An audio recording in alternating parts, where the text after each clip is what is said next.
Chapter 158. They could clearly sense that Lin Jie's tapping on the keyboard was growing louder and louder. Just as Xie Shangzhou and Lu Benlei's hearts were about to stop from Lin Jie's tapping, Lin Jie suddenly stopped and turned to look at Xie Shangzhou. "What did you say just now?" Xie Shangzhou's legs turned to jelly, and he nearly fell from his chair. "Boss, I didn't say anything. You said that little Junior has too many peach blossoms." Other than a slight chill in his voice, there wasn't the slightest hint of emotion in it. Xie Shangzhou suddenly felt a chill run down his spine, and he shook his head vehemently. "Boss, you must have heard wrongly. I really didn't say anything. Boss, I'll give you 8,000 renminbi, no, 16,000 renminbi. Lin Jie's face remained impassive. He stared at Xie Shangzhou for a moment before saying, "She has many peach blossoms, but I'll pluck every single one of them that I see. Even if she creates an entire peach blossom island, I'll still be able to raze it to the ground." As he spoke, Lin Jie picked up his phone and began typing on the screen. By the time Lin Jie put down his phone, the commotion outside had grown even louder. Xie Shangzhou, who was drenched in cold sweat by Lin Jie's words, dashed to the balcony. "It's so noisy. I'll go and close the door."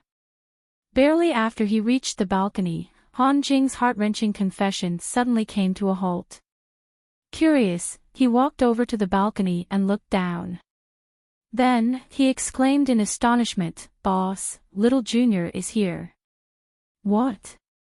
Lu Benlei rushed over to the balcony and looked down as well. A moment later, he turned to Lin Jie and said, "Boss, little Junior is really here." Lin Jie hesitated for 2 seconds before standing up and walking over to the balcony once more. Right after he stood up, Han Jing suddenly spoke up, "Happy birthday, Shi Yao. My first confession might have failed, but I don't want to give up just like that. Shi Yao, I really like you a lot.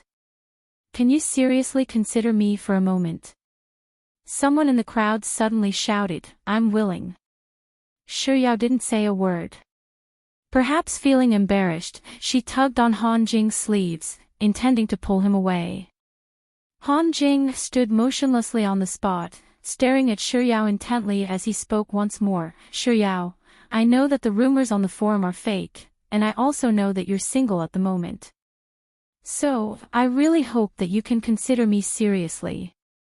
Shi Yao, I like you. Are you willing to be my girlfriend?"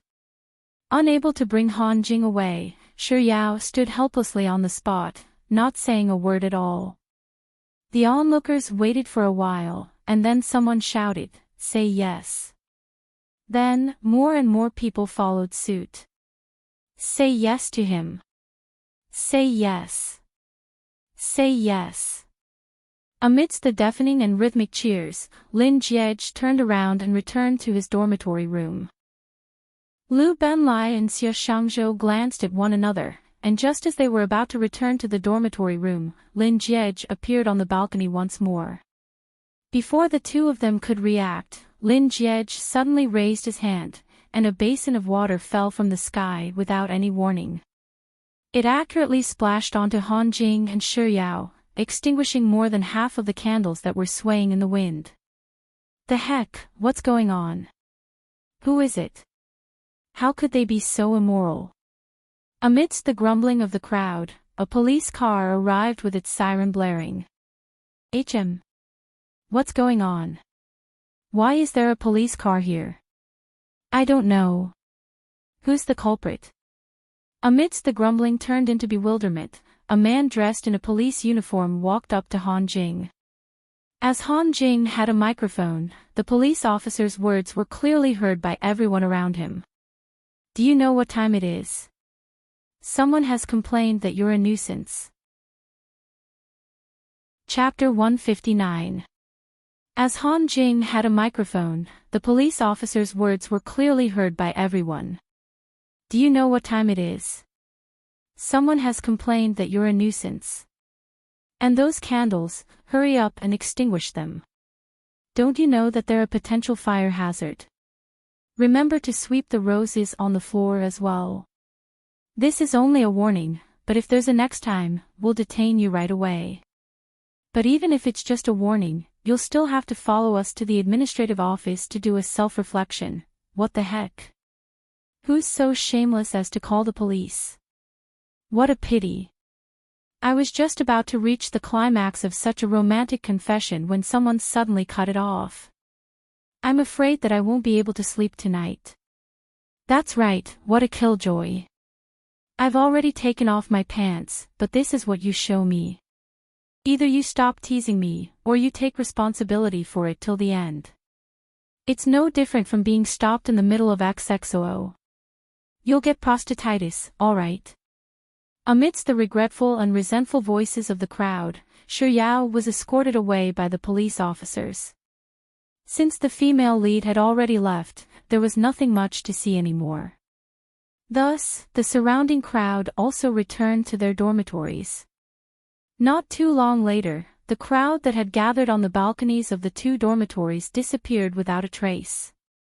Lin Jiej was the only one who remained standing on the balcony, looking down at the scene below without shifting his gaze away. Under the watchful eyes of the police, Han Jing extinguished the candles one by one and swept up the delicate rose petals on the floor with a mop. Occasionally, a gust of wind would blow, sweeping the petals into the air. It was an indescribably desolate sight. Looking at Lin Jiej, who still hadn't returned to his room, Xie Shangzhou couldn't help but sidle up to Liu Benlai and grumble, "What's wrong with our boss? Little Junior has already left, so there's nothing much left to see. Why is he still standing there?" Liu Benlai shot Xie Shangzhou a look as if he was looking at a retard. "You don't understand, do you? This is called appreciating the fruits of victory." Xie Shangzhou was stunned for a moment before he replied in bewilderment, "Ah." Roughly 3 seconds later, he came to a realization. In the end, our boss was the one who called the police. Liu Benlai, what do you think? Otherwise, who would do such shameless revenge? Xie Shangzhou, that's true. There's no one else but boss. But we're glad that boss did this. This way, boss's mood will probably improve. Otherwise, the two of us would be the ones suffering. Liu Benlai nodded in agreement, but before he could say anything, Lin Jiej had already walked into the room from the balcony, closing the balcony door behind him. Liu Benlai hurriedly changed the words that were already at the tip of his tongue into "boss." He was just about to use some flowery words to fawn over Lin Jiej when he suddenly noticed that there was something amiss with Lin Jiej's expression. He instinctively shut his mouth. Noticing Liu Benlai's abnormality, Xie Shangzhou shot a glance at Lin Jiej warily. As if the two of them didn't exist, Lin Jiej picked up the basin and walked into the bathroom. He casually tossed the basin aside and washed his hands before returning to his laptop to continue working on his project. While Lin Jiej was typing away on his keyboard, Liu Benlai and Xie Shangzhou stared at one another for a moment before whispering to one another. There seems to be something wrong with this plot. Shouldn't our boss be happy that he messed up someone else's confession to little Junior? Why is he still so scary? Chapter 160. How would I know? I'm not a parasite in boss's stomach. I'm really envious of that grandson, Song Chaoshi. He should have married off earlier and moved out. I should hurry up and catch up to your grandma so that I can escape from boss's demonic clutches. Scram! You're my grandson. Grandson, how can you speak to your grandfather like that? The two of them bickered for a while before realizing that they had gone off topic, so they hurriedly returned to the main topic. If boss continues to be so subdued, we're going to be in deep trouble tonight. Hurry up and think of a way to ease the atmosphere. You should think about it too.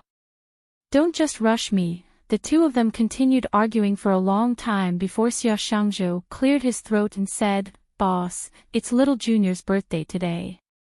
Aren't you going to prepare a present for her?" Lin Jiej paid no heed to Liu Benlai's words. He didn't stop typing on the keyboard, but his profile had clearly turned colder as he looked at the screen. Liu Benlai coughed twice before mustering his courage to play along with Xia Shangzhou. Of course I'll give her a present. However, boss, have you thought of a present for little Junior? Lin Jiege seemed to be completely immersed in his project. Other than the occasional frown on his forehead when he was deep in thought, he didn't react at all. Isn't that obvious? Girls are bound to like bags, clothes, and cosmetics. As Xia Shangzhou spoke, he stole a glance at Lin Jiege, and he noticed that the latter's typing on the keyboard was showing signs of slowing down. It was only then that he turned to Liu Benlai and raised his voice. In any case, it's only a matter of time before you buy the most expensive one. Receiving Xia Shangzhou's signal, Liu Benlai hurriedly chimed in, how vulgar.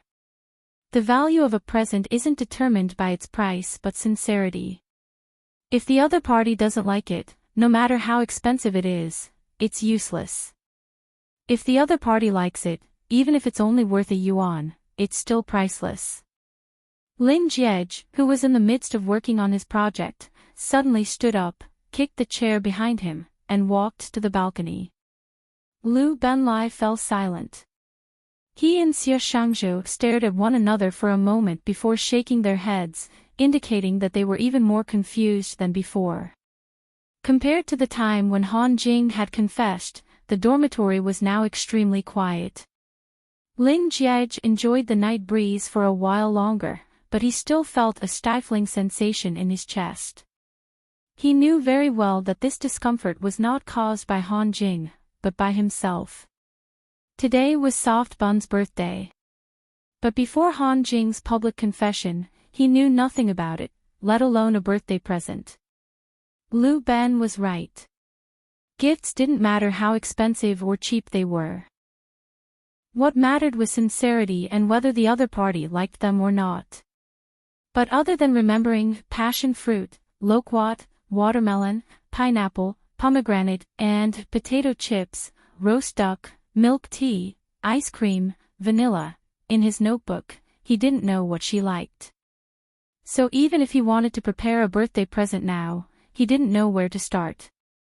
With such thoughts in mind, Lin Jiege heaved a long sigh of frustration. He took out his phone, typed in a few words, and searched, "What should I give a girl on her birthday?" The answers were varied. Were netizens so unreliable nowadays? While Lin Jiege harumphed in disdain, he sought out the one and only young woman in his life to seek advice from. Chapter 161. Lin Jiege tapped into Lin Jiayi's WeChat and casually typed a ? Then, he tapped on the send button. Lin Jiayi's reply was swift, and it was the same as what he had sent, ? Lin Jiege paused for a moment before typing, "Sis, if it's your birthday, what kind of present would you like to receive the most?" Lin Jiayi still replied almost instantaneously. Her reply was concise and direct, just like her personality, money. Lin Jiege suddenly felt as if he had asked the wrong person for advice. What else would you like other than money? Lin Jiayi replied almost instantaneously, but this time, it wasn't in Chinese but in English, money. Is there a difference between money and money?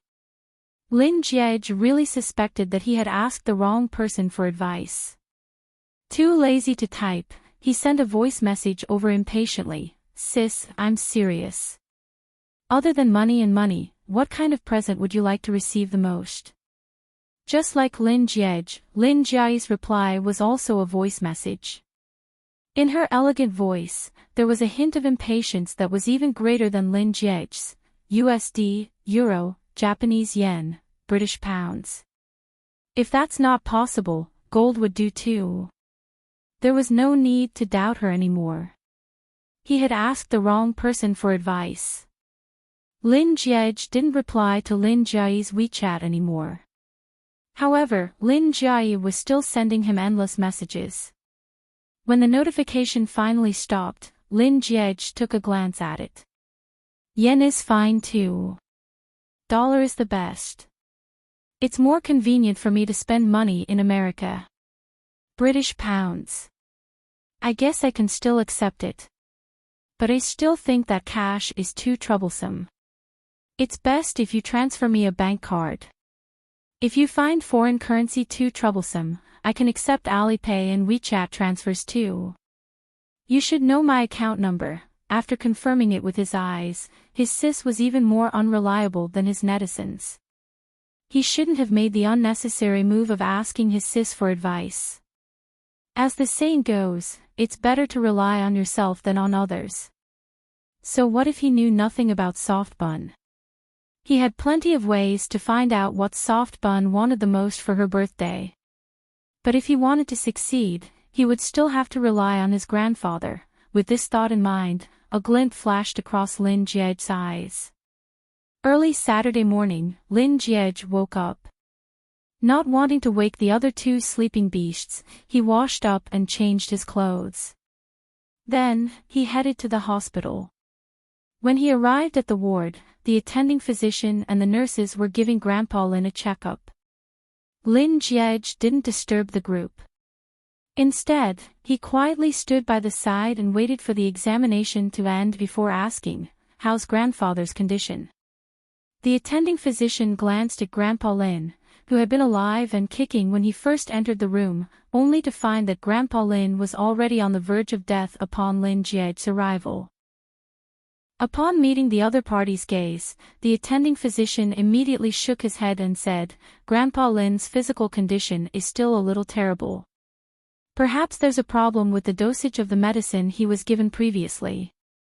I'll hold a meeting with the hospital head later to look into the matter, and I'll discuss it with you then." Lin Jiej nodded and politely said, "Thank you," before personally sending the attending physician and the others off. By the time Zhang Xian returned to the ward, Grandpa Lin had already sat up with Auntie Sun's help and was in the midst of eating his breakfast. Lin Jiej didn't interrupt his grandfather's meal. When the latter was about to finish his meal, he casually asked, "What's the date today?" Grandpa Lin glanced at Auntie Sunday. Auntie Sun tilted her head and pondered for a moment before reporting a date. Lin Jiej replied with an "oh" before falling silent. It looked as if he was just asking for a date. Chapter 162. Before Grandpa Lin could recall anything, Auntie Sun had already spoken up. "It seems like it's Miss Sher's birthday today." Auntie Sun was still quite useful in times of crisis. She deserved a raise. Lin Jiej was extremely satisfied, but he maintained an impassive expression on his face, as if the person they were talking about had nothing to do with him. "That's right, it's Yao Yao's birthday today. This is bad. I've always prepared a birthday gift for Yao Yao in the past, so I can't forget about it today either." As Grandpa Lin spoke, he began instructing Auntie Sun. "Give the chef at home a call and have him quickly prepare a cake. Also, give the driver a call and have him buy a set of clothes for Yao Yao. Oh, it won't be enough if it's just a set of clothes.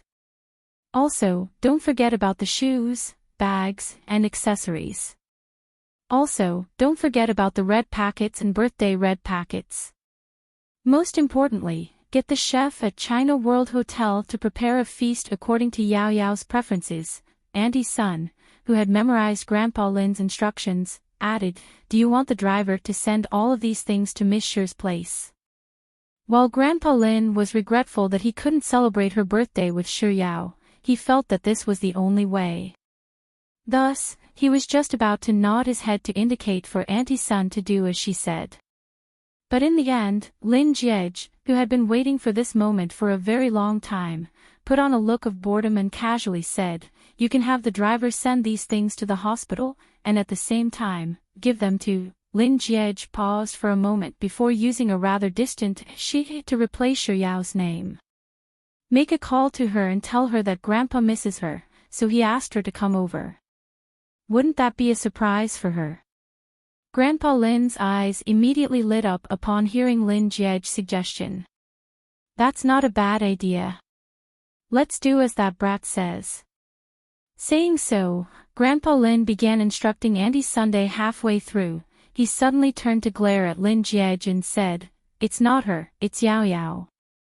If you don't want to use Yao Yao, you can use my fiancé too." Andy's son called Shi Yao at 9 in the morning. Her excuse was that it had been a long time since Grandpa Lin last saw her, and he missed her. Before 11, Shi Yao had already appeared in the hospital ward. After eating the feast that Old Master Lin had ordered, receiving the gifts that Old Master Lin had prepared, and eating the cake that Old Master Lin had instructed the chef to make, it was already 3 in the afternoon. In order to prevent Lin Jiej and Shi Yao from seeing through his feigned illness, Grandpa Lin immediately feigned exhaustion as soon as his birthday was over and shooed the two of them away. Under pressure from Grandpa Lin, Lin Jiej carried the birthday gifts prepared by Grandpa Lin out of the ward. When he got out of the hospital building, the driver was already waiting for him.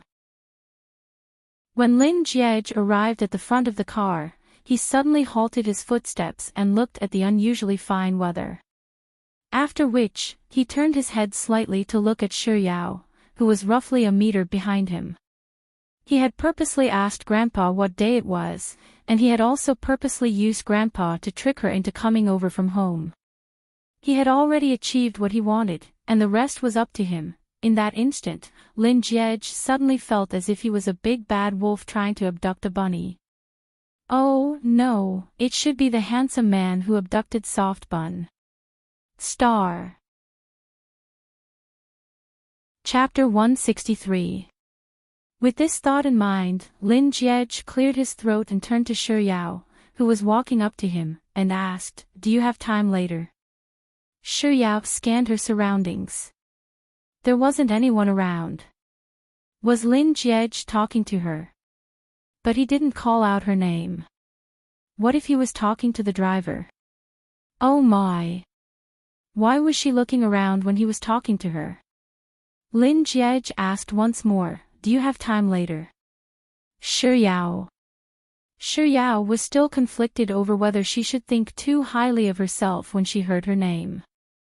Only then did she confirm that Lin Jiej was really talking to her, so she quickly replied, "Yes."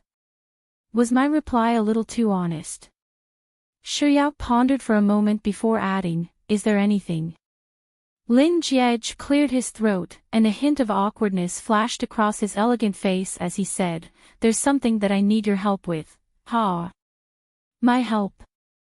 There's actually a time when I need someone's help." Shi Yao raised her head to look at the sky. The sun was rising quite normally. What the heck? Shi Yao grumbled in her heart as she replied meekly, "What is it? Does Soft Bun always speak so obediently and mildly?" For some reason, Lin Jiej felt his mood soothing, such that his voice even became a little gentler. "My sis recently took on a huge project, and I'm thinking of buying a gift to send over to her. However, I don't know what you girls like, so I need your help to look for it." So, he's buying a gift for Sis Jai. But then again, he could have looked for other girls for help. Why did he have to look for her? Just as Shi Yao was feeling perplexed, Lin Jiej noticed her silence. Thinking that she was unwilling, he spoke up once more, "Why can't I?" Lin Jiej paused for a moment before continuing. His words might have seemed casual, but there was no doubt that he was trying to increase the pressure on Shi Yao. "The reason why I'm looking for you is because my older sister likes you, and she treats you well. She brings you a gift every time she comes back. I thought that you would know what she likes."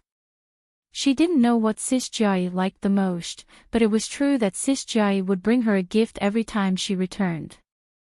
Even if she didn't have the slightest relationship with Lin Jiej, it was only right for her to help Sis Jai choose a present for her.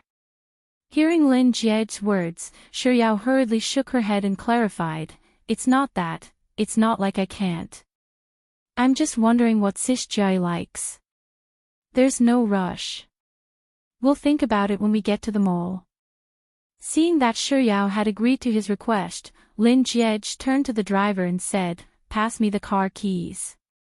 "Yes, young master." The chauffeur walked up to Lin Jiej and passed the car keys to him. At the same time, he leaned over to Lin Jiej's ear and whispered in a voice that only the two of them could hear, "Young master, I've prepared everything that you asked for. It's in the trunk."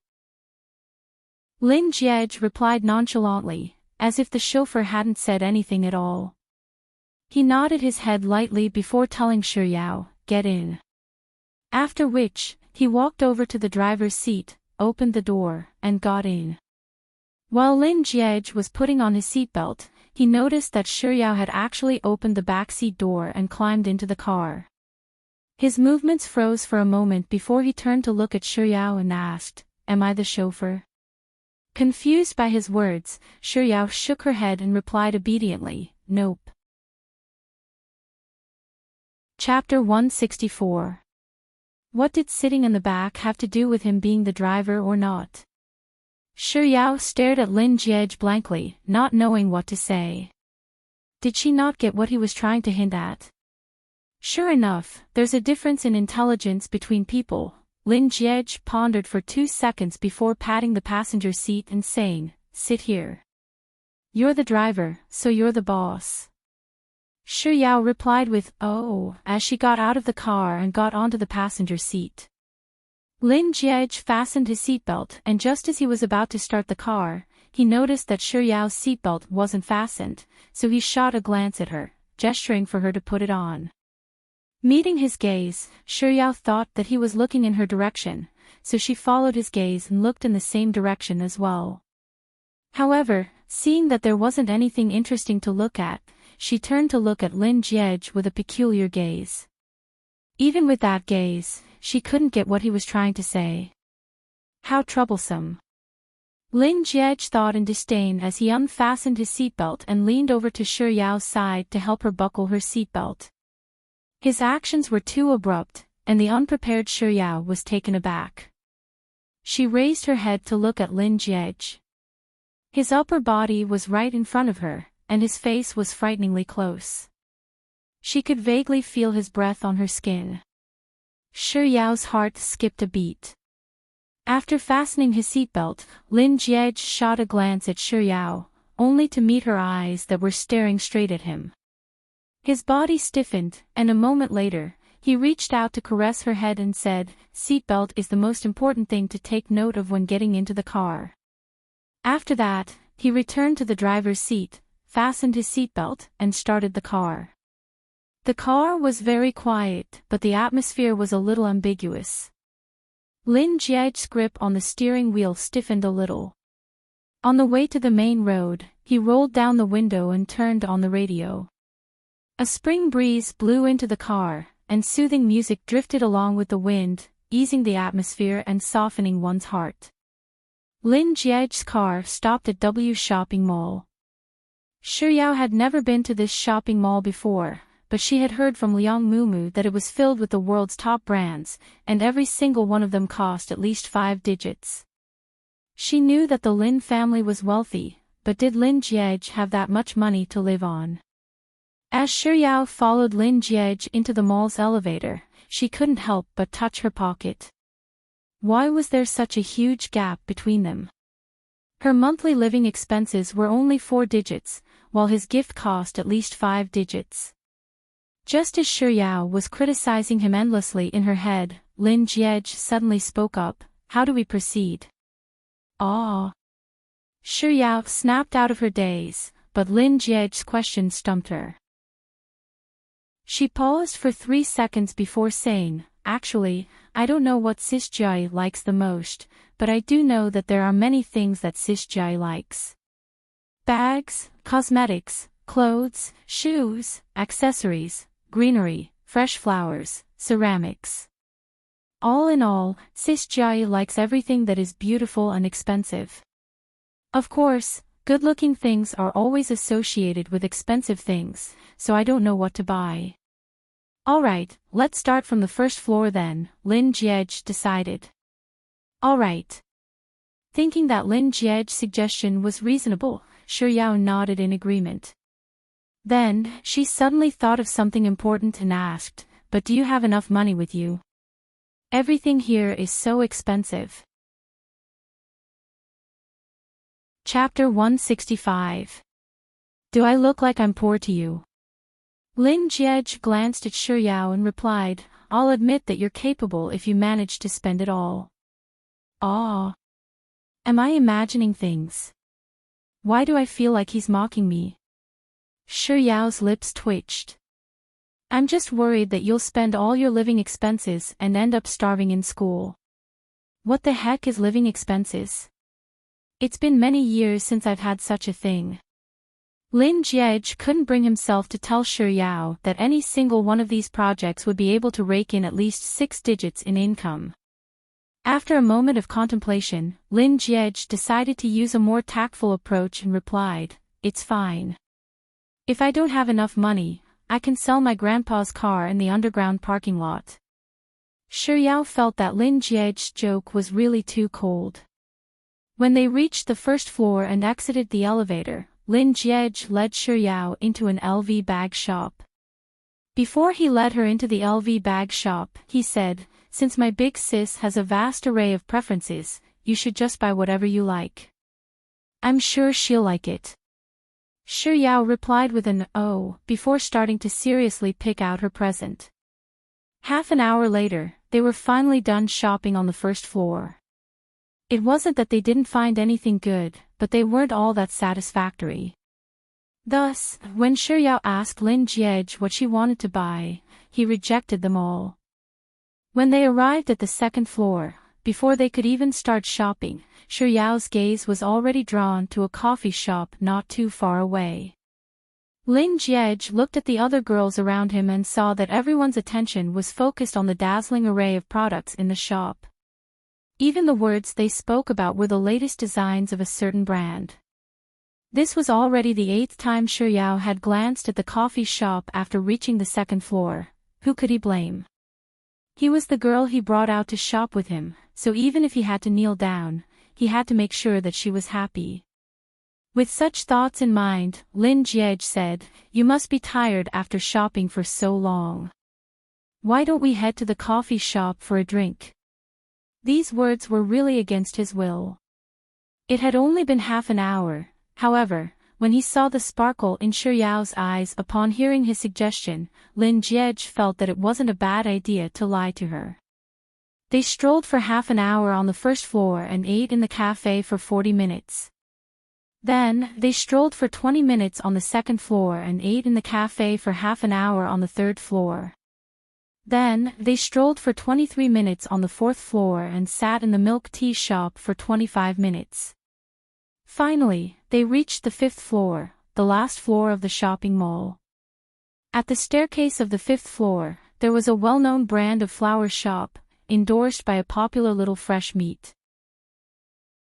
Recalling that flowers could be transported by air, Shi Yao suggested, Why don't we pick a bouquet of flowers first before picking out a gift? The gift and flowers look really good together. Sure. Lin Jie nodded and gestured for Shi Yao to do the matching herself. 5 minutes later, Shi Yao was done choosing the flowers. 10 minutes later, the waiter wrapped the flowers. When Lin Jie went in to pay the bill, he took a look at the flowers Shi Yao had chosen. They were light pink, light yellow, light green, and light pink. There's no way my sister will like it, but it's fine as long as Soft Bun likes it. After leaving the flower shop, he strolled through half of the mall and arrived at an accessory shop. When Shi Yao reached the last item on display in the shop, she suddenly came to a halt. The gleam in her eyes was one that Lin Jie had never seen since entering the shopping mall. The ornament was a bracelet. A diamond bracelet paired with gold, and there was a small strawberry-shaped pendant at the clasp. Chapter 166. Retracting his gaze from Shi Yao, Lin Jie turned to the saleswoman beside him and pointed to the bracelet that Shi Yao was staring at. Can I take a look at that? Sure, sir. Please wait a moment. The saleswoman smiled amiably as she walked up to the counter and took out the bracelet. Shi Yao turned to look at Lin Jie. Could it be that he thought that the bracelet was beautiful, just like her? Meeting her gaze, Lin Jiej slowly moved his lips and said something that went against his heart. I think that this bracelet isn't too bad. So, it was just as she thought. It seemed like Lin Jiej's aesthetic sense wasn't too bad after all. Shi Yao's eyes curled up into crescents as she nodded. Yes, I think so too. Especially that strawberry. It's so cute. She really did take a fancy to strawberries. Lin Jiej calmly lowered his gaze, concealing the helplessness and speechlessness in his eyes. Sir, this bracelet is our spring collection. It's designed by our top designer, and it comes with a necklace, earring, and anklet. As she spoke, the saleswoman took out the other products one by one, not forgetting to promote them. Strawberries represent romance, and their shape is closest to the shape of a heart, so it's also known as the fruit of love. That's why this set of jewelry is called Strawberry Love. Lin Jiej had initially thought that he was going against his heart by saying that the bracelet wasn't too bad, but after hearing the saleswoman's explanation, he found the bracelet more and more pleasing to the eye. So, he asked Shi Yao, which one do you think we should buy? Shi Yao had only seen the bracelet initially, but the saleswoman had brought out quite a few accessories, and all of them had strawberries on them. All of a sudden, she was at a loss as to what to choose. Faced with Lin Jiej's question, she looked from one to another, and after a long moment of hesitation, she still couldn't come up with a decision. In the end, she began studying the price. In consideration for Lin Jiej, she pointed to the cheapest anklet and said hesitantly, "How about this?" Lin Jiej took in all of her reactions, and for some reason, he couldn't help but recall the scene when Lu Benlai ran up to her with a bag of drinks and asked her to choose one. Back then, she was exactly the same as she was now. But did the price scare her? Why didn't she ask him if he could only choose one like that time? Since he was so hesitant and didn't know which one to choose, and he liked both, wasn't this easy to solve? Lin Jiej didn't respond to Shi Yao's words. Instead, he turned to the shop assistant and said, "Help me wrap up this entire set of accessories." Of course, the solution was to buy. After all, Soft Bun loved it. Just like that, the sales assistant happily replied with an "all right," before bringing Lin Jiej to settle the bill, leaving behind a dumbfounded Shi Yao. She secretly counted on her fingers to calculate just how much money Lin Jiej had spent in a single minute. A tycoon was indeed a tycoon, and a big boss was indeed a big boss. Casually buying a gift for her sister was enough for her to eat whatever she wanted for a few months without sleep. But then again, why was Lin Jiej's living expenses so high? Did all rich families raise their children like this? After leaving the jewelry store, Lin Jiej headed to the washroom. Standing not too far away from the washroom, Shi Yao was bored to death waiting for Lin Jiej when she saw a familiar face. Actually, she wasn't surprised to see that acquaintance. What surprised her were the two people following the acquaintance. How did she end up with them? Chapter 167. A slight frown appeared on Shi Yao's forehead. It seemed like some things were more complicated than she had imagined, so she didn't just change recently. Perhaps she had been like this from the very beginning. It was just that she realized it too late. After Lin Jiej walked out of the bathroom, he turned to Shi Yao and said, "Let's go." The young lady lowered her head slightly, not responding to his words. "Shi Yao?" Lin Jiej asked in bewilderment. However, when he saw the contemplative look on Luo Ruoxin's face and how she was still ignoring him, he walked up to her and placed his hand lightly on her head. He shook her head gently and asked, "What are you thinking about?" Shi Yao instinctively shot a glance at Lin Jiej before hurriedly reining in her thoughts.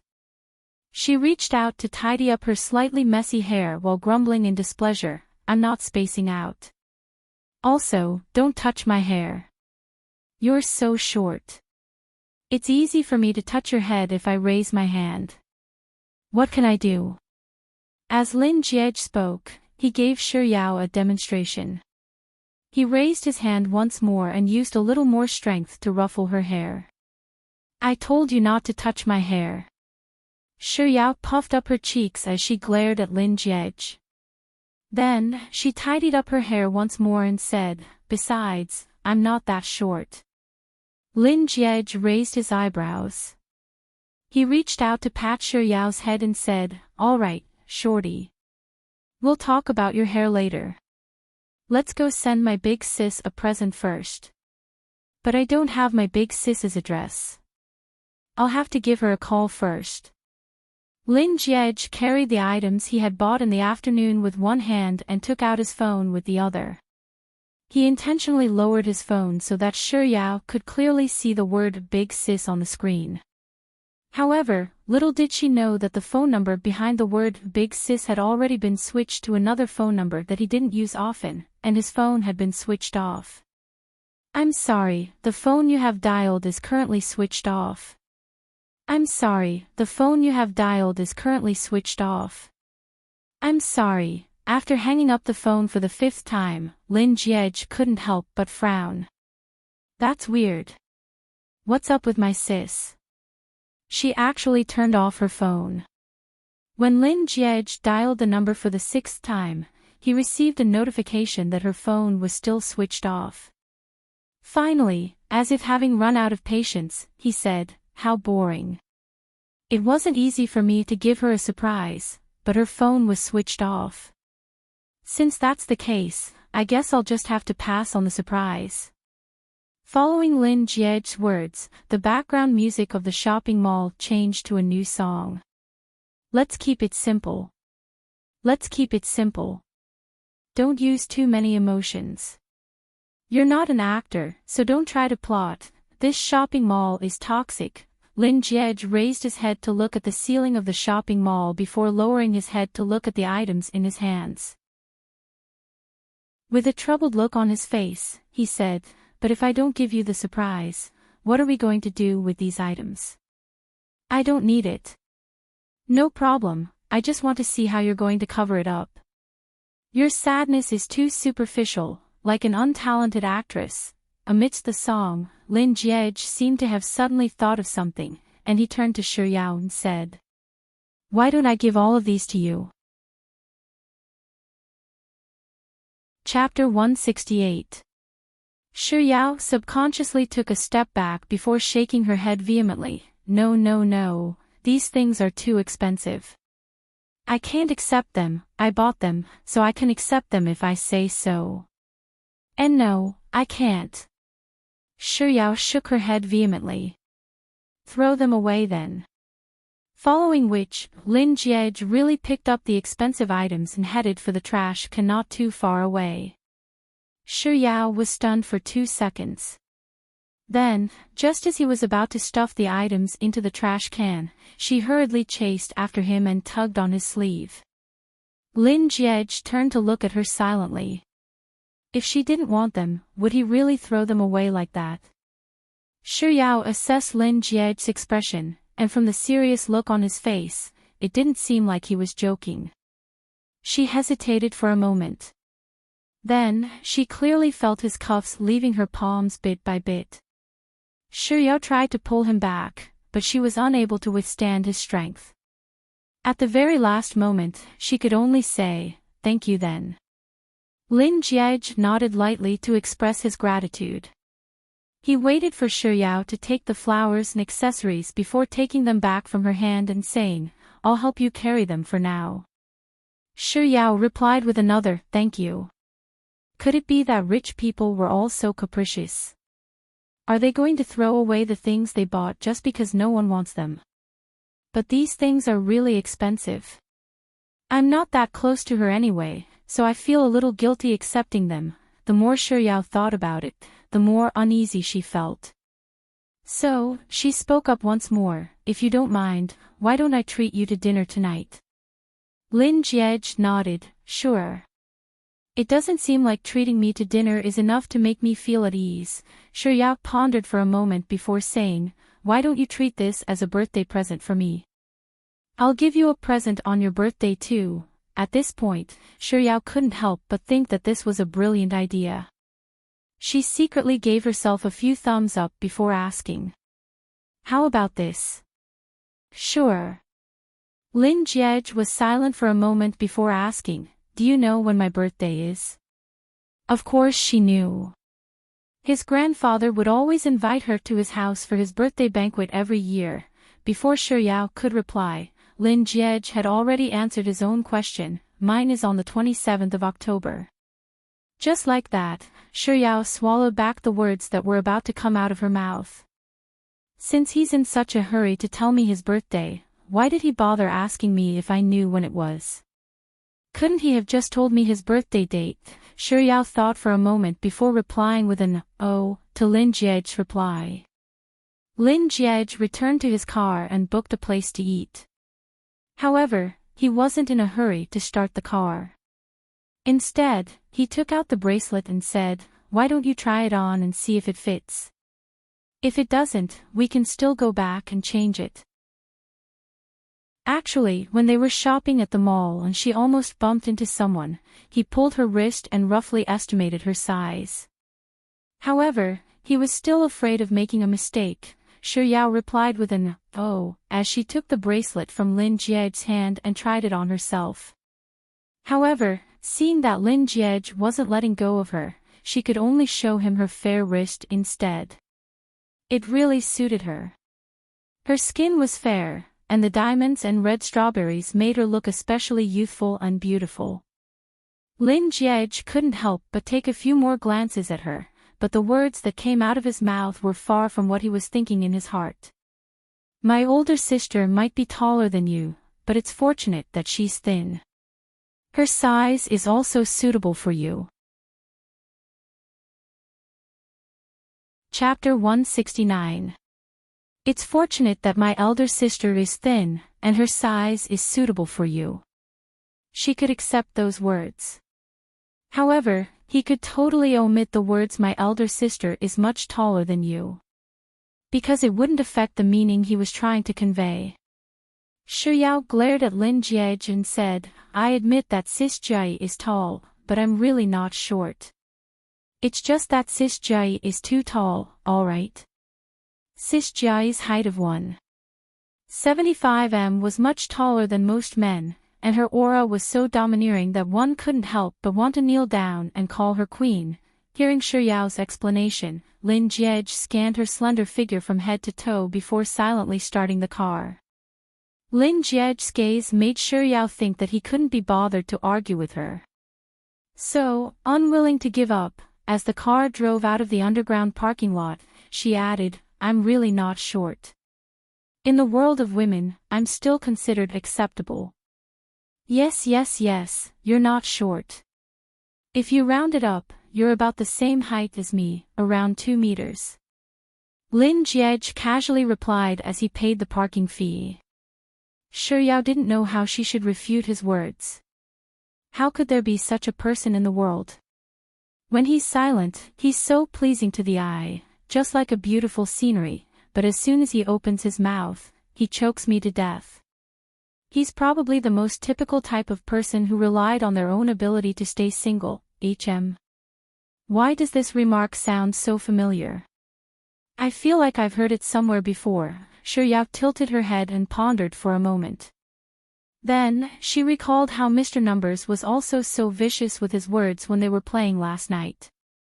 This was especially so for Mr. Numbers's yes and Lin Jiej's yes.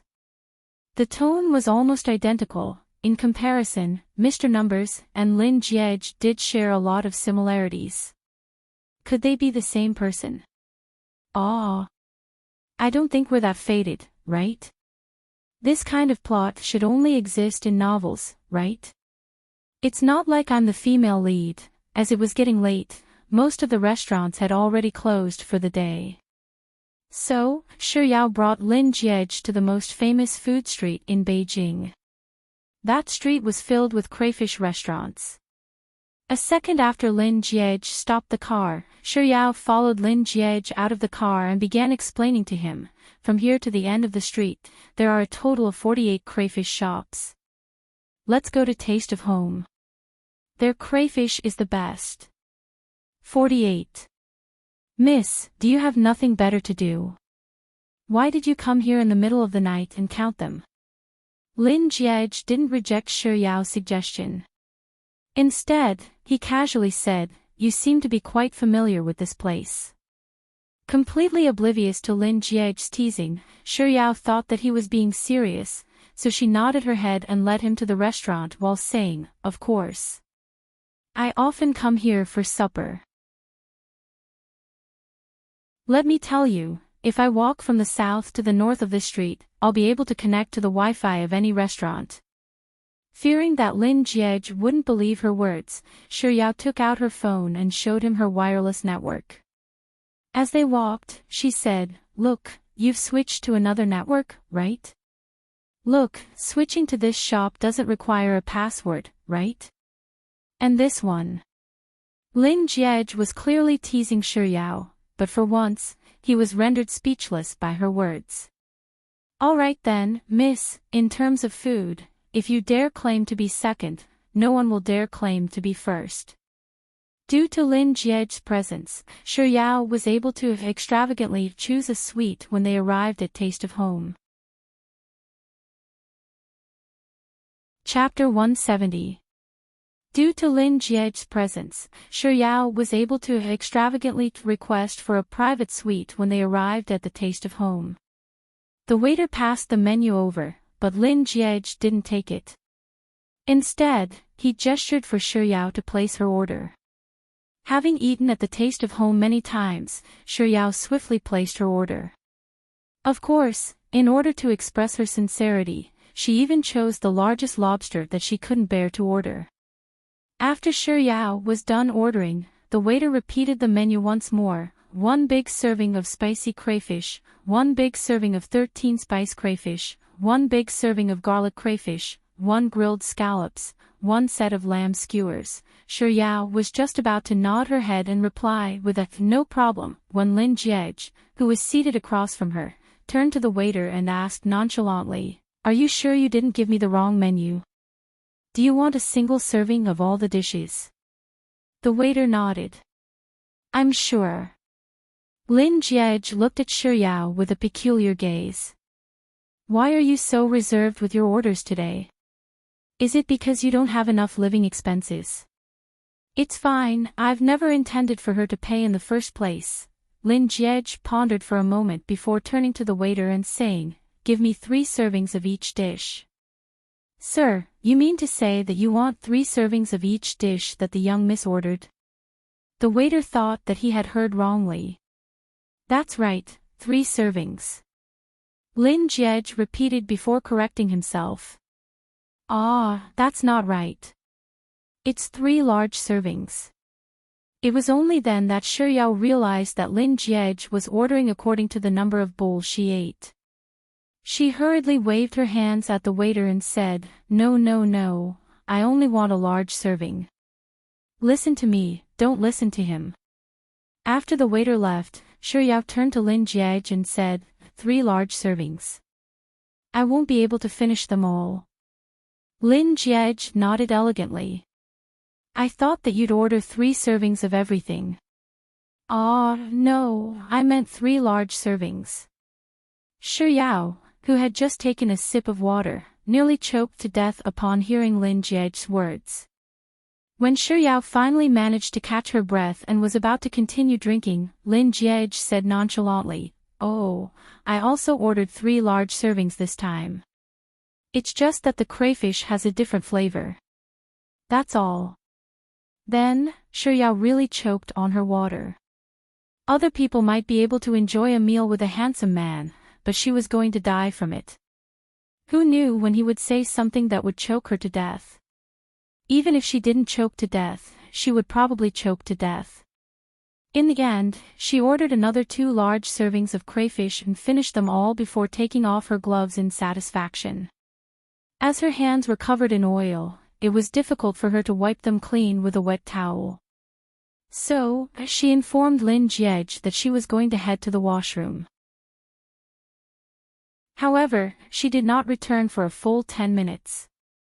Lin Jiej had already paid the bill behind her back, but the longer he waited, the more he felt that something was amiss.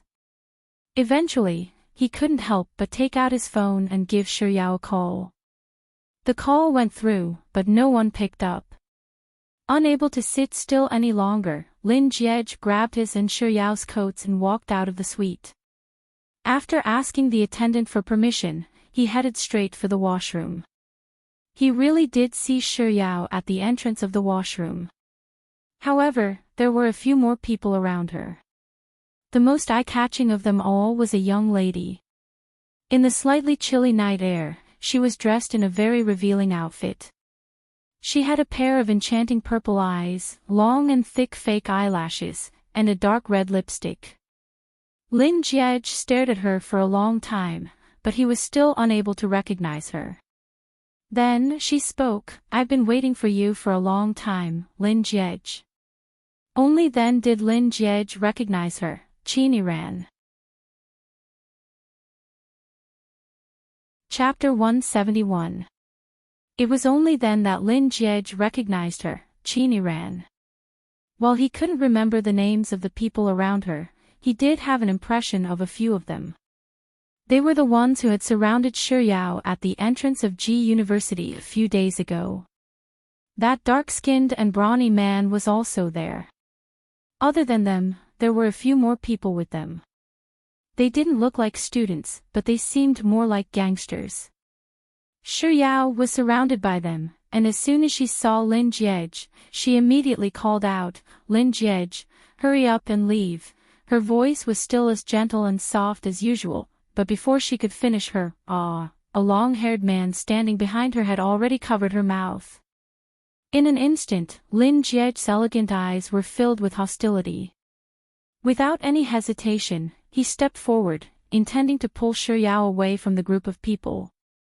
But before he could reach her, he was stopped by the brawny man. The one who spoke up was Chini-ran, who was standing not too far away with her arms crossed. "Lin Jiej, don't waste your strength. There are so many people here, you won't be able to take her away." As Chini-ran spoke, she walked over to the brawny man's side. As she approached, the brawny man naturally placed his hand on her shoulder. A hint of disgust flashed across the depths of her eyes, but she didn't move away. Her eyes continued to stare fixedly at Lin Jiej. "I won't allow you to take her away either. But don't worry, I won't do anything to her for now. However, if you..." Chini-ran raised her head to look at Lin Jiej from head to toe before continuing, "Displeases me, I can't guarantee what will happen to her." Lin Jiej, who had been silent all this while, finally spoke up. While his words were directed at Chini-ran, his gaze was directed at Shiryao. "I'm the one who provoked you. This has nothing to do with her. Let her go. If you have anything to say, come at me." As if she had heard the funniest joke in the world, Chini-ran chuckled softly. Then, she stretched out a thin cigarette in her hand to the side, and while someone lit it for her, she said, "Lin Jiej, do you think that I'm a fool? If I let her go, what am I going to use to threaten you? Besides, even if I have so many people and am not afraid of you, what if she calls the police if I let her go?" Chini-ran brought the lit cigarette to her lips and took a deep puff before exhaling a messy ring of smoke. Upon catching a whiff of the smoke, Lin Jiej frowned in disgust. Seeing the look on Zhang Xian's face, Chini-ran chuckled softly, and her tone hardened a little. "You despise me. But I became like this because of you. I'm telling you, Lin Jiej, I've spent a lot of effort tracking you down for this scene, so I won't waste my breath on you. This isn't the place to settle things. She's in my hands, so whether you follow me or not is your own business." After saying those words, Chini-ran shot a glance at the brawny man beside her. The brawny man immediately understood her intentions. He shot a glance at the others before grabbing Chini-ran's waist and leading her out of the restaurant. Shiryao's mouth was still covered, preventing her from speaking. However, along the way, her bright, black eyes were fixed on Lin Jie. Chapter 172. In that instant, he felt as if something was gripping his heart tightly, causing waves of pain to ripple through his body. He didn't even have time to think about it. In the instant that Yao's figure brushed past him, like a robot being controlled, he raised his leg and followed after her. He didn't think about whether he would be able to defeat these people, nor did he think about the consequences of following after them. There was only one thought in his mind. Soft Bun had been tricked out of her home unscathed, so he had to ensure that she would return home unscathed. He wouldn't allow even a single strand of her hair to be broken. There were many people walking to and fro along the street, and most of them had formed their own cliques, so no one noticed Lin Jie and Yao's actions. There were many courtyard houses on the side of this street, but none of them were occupied. It was hard to tell how Qin Ran's group managed to break the lock of a courtyard house, but the dark-skinned and brawny man easily pushed open the door of a courtyard house and switched on the lights before leading Qin Ran in. The door of the courtyard house was extremely narrow, such that only 2 people could pass through at a time. Perhaps fearing that an accident might occur, they intentionally left one person behind to follow behind Lin Jie.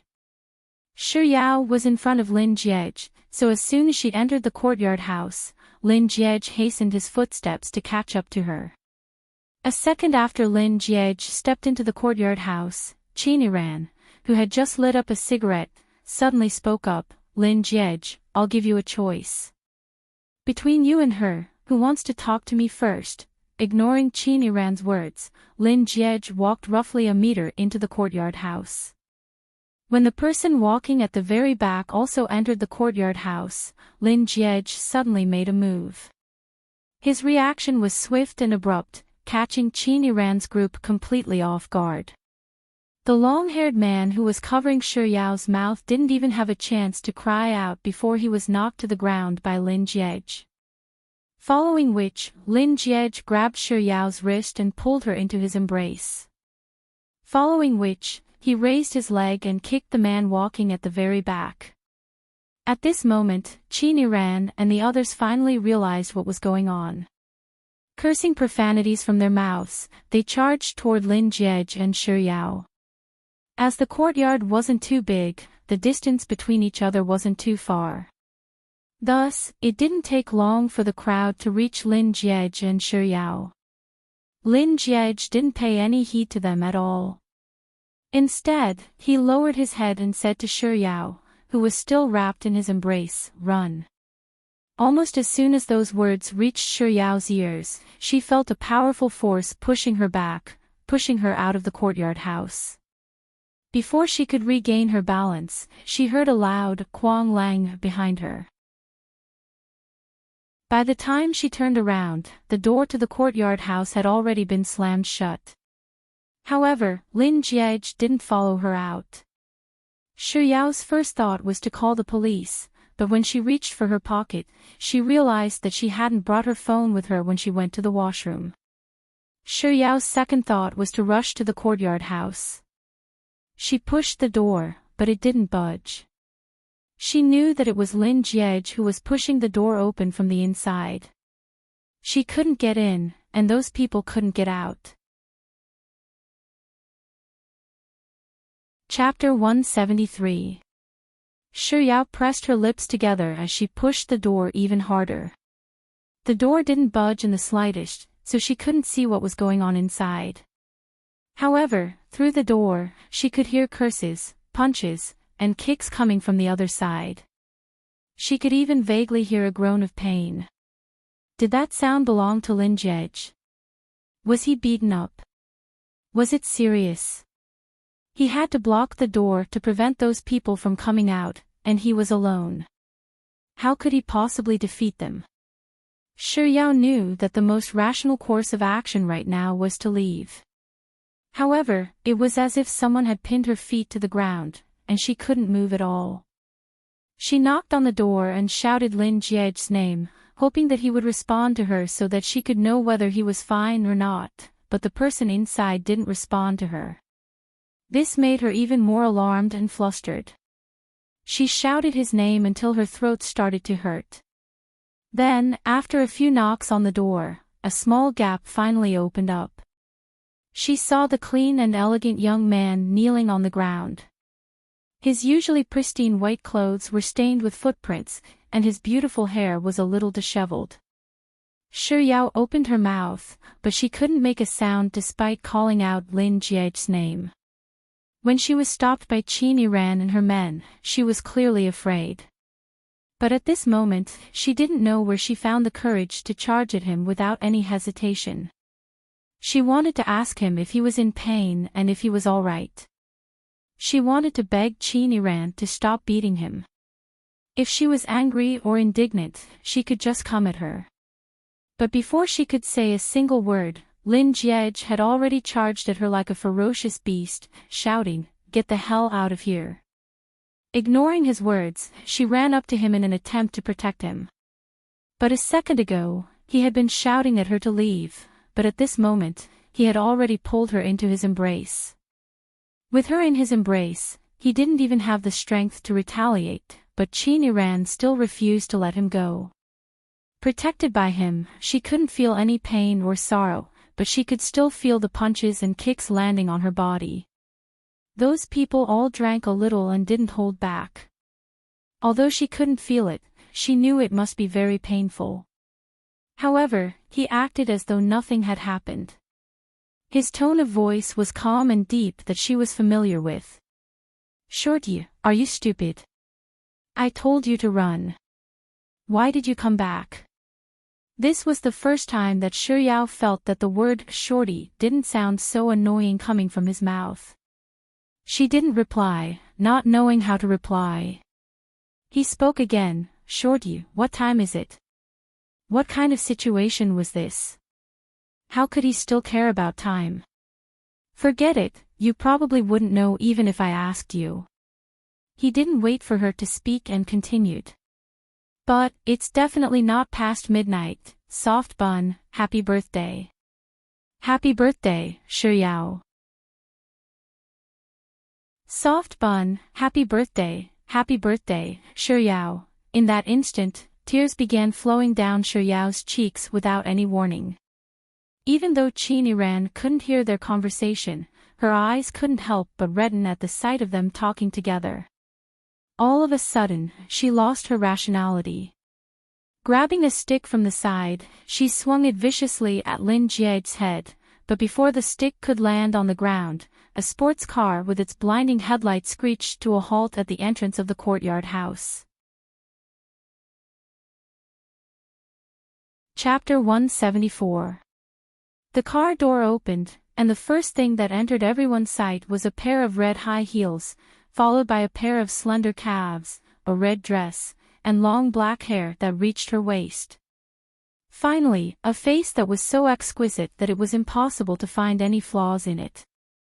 The others might not have recognized the person who had just arrived. But Lin Jie and Shi Yao did. Especially Lin Jie. After standing still, Lin Jie fiercely slammed the door shut. After taking a quick glance at the courtyard house, she walked over swiftly yet elegantly in her high heels. Standing before Lin Jie and Shi Yao, she didn't even blink. With a slight raise of her hand, she caught the rod that Qin Yiran had smashed down on her. Without saying a word, she shot a glance at Qin Yiran before snatching the rod from her hand and smashing it heavily onto the ground. Then, as if Qin Yiran and the others didn't exist, she lowered her head to look at Lin Jie and Shi Yao. Lin Jie had intended to reprimand Lin Jie, but before she could say anything, she saw the tears on Shi Yao's face. Her cold and haughty expression immediately turned gentle and anxious. "Yao Yao, did they bully you?" As soon as those words were spoken, Lin Jie's eyes blazed with killing intent. Shi Yao, who was still crying, shook her head vehemently and said, "No, they didn't bully me. They bullied him." Lin Jie knew that the he Shi Yao was referring to was her younger brother, Lin Jie. She replied with a nonchalant "oh," and the killing intent emanating from her abruptly vanished without a trace. She looked at Lin Jiege with eyes brimming with disdain. If you can't even protect your woman, how could I possibly have such a disappointing younger brother? Just who is your younger brother, the younger brother from the same mother as you? Lin Jiege glared at Lin Jie, not bothering to speak to her anymore. What's with that expression? Lin Jiege, tell me, are you a coward or not? Lin Jiege, I'm talking to you. Are you listening to me? Lin Jie pressed on with a few questions, but there was no response. Just as she was about to continue questioning Lin Jiege, the tanned and brawny man suddenly spoke up, who the heck are you? Ignoring the tanned and brawny man, Lin Jie glared at Lin Jiege, who wasn't even looking at her. Lin Jiege, have you been pummeled, silly? You don't even know how to speak. The tanned and brawny man flew into a rage. I'm talking to you. On the other hand, Lin Jie seemed to have lost her patience from the tanned and brawny man's repeated words. Without even sparing him a glance, she spat, "Shut your mouth.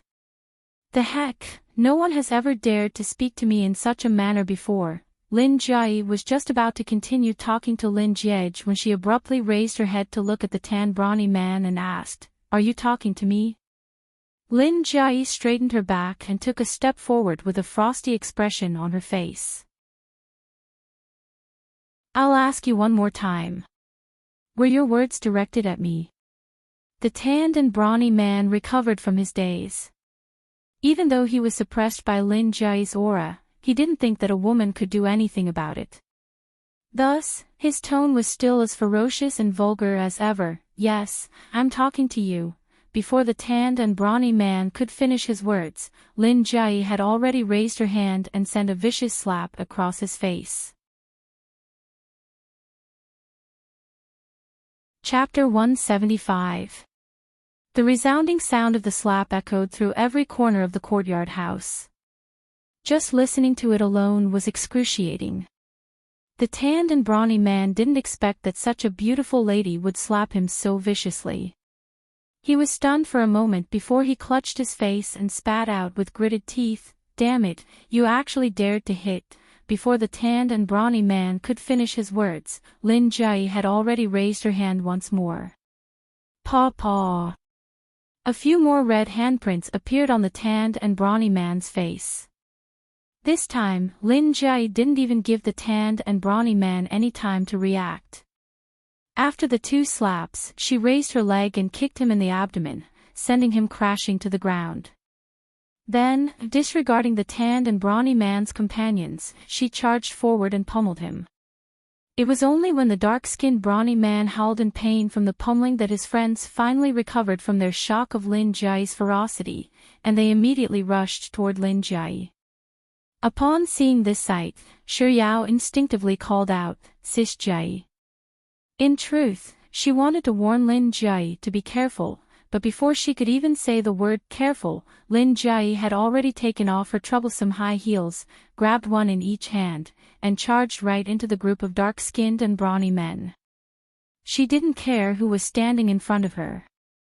Whenever she caught one of them, she would use her slender heels to smash their heads.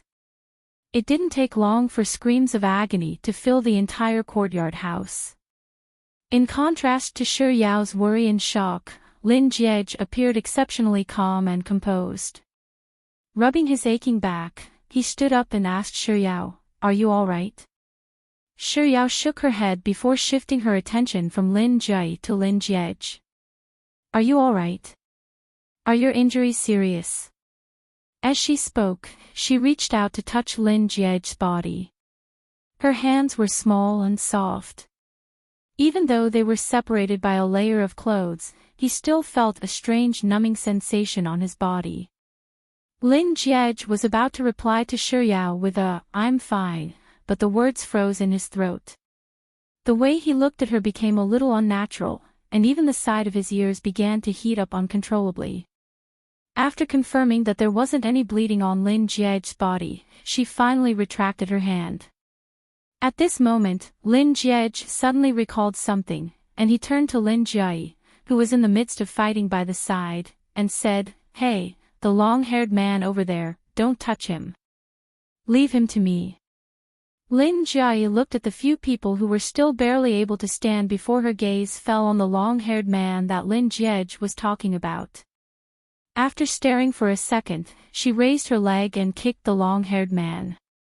As the long-haired man was kicked to the ground by Lin Jiayi, Lin Jiej spoke up once more, Hey, didn't I tell you not to touch that long-haired man? Stop right there. Lin Jiayi acted as if she hadn't heard Lin Jiej's words at all. She lifted the long-haired man up from the ground, raised her fist, and smashed it heavily onto his face. Amidst the cries of pain from the long-haired man, Lin Jiej gritted his teeth and said, Lin Jiayi, you did it on purpose, didn't you? Didn't I tell you to leave him to me? Right after Lin Jiej said those words, Lin Jiayi elegantly threw the long-haired man over her shoulder onto the ground, rendering him unable to get up. Chapter 176. Lin Jiayi, are you crazy? Before you touched that long-haired man, I already told you to leave him to me. Lin Jiej, what are you shouting for? When did you tell me that? Didn't you say, hey? While Lin Jiayi was replying to Lin Jiej, another two people had been beaten to the ground.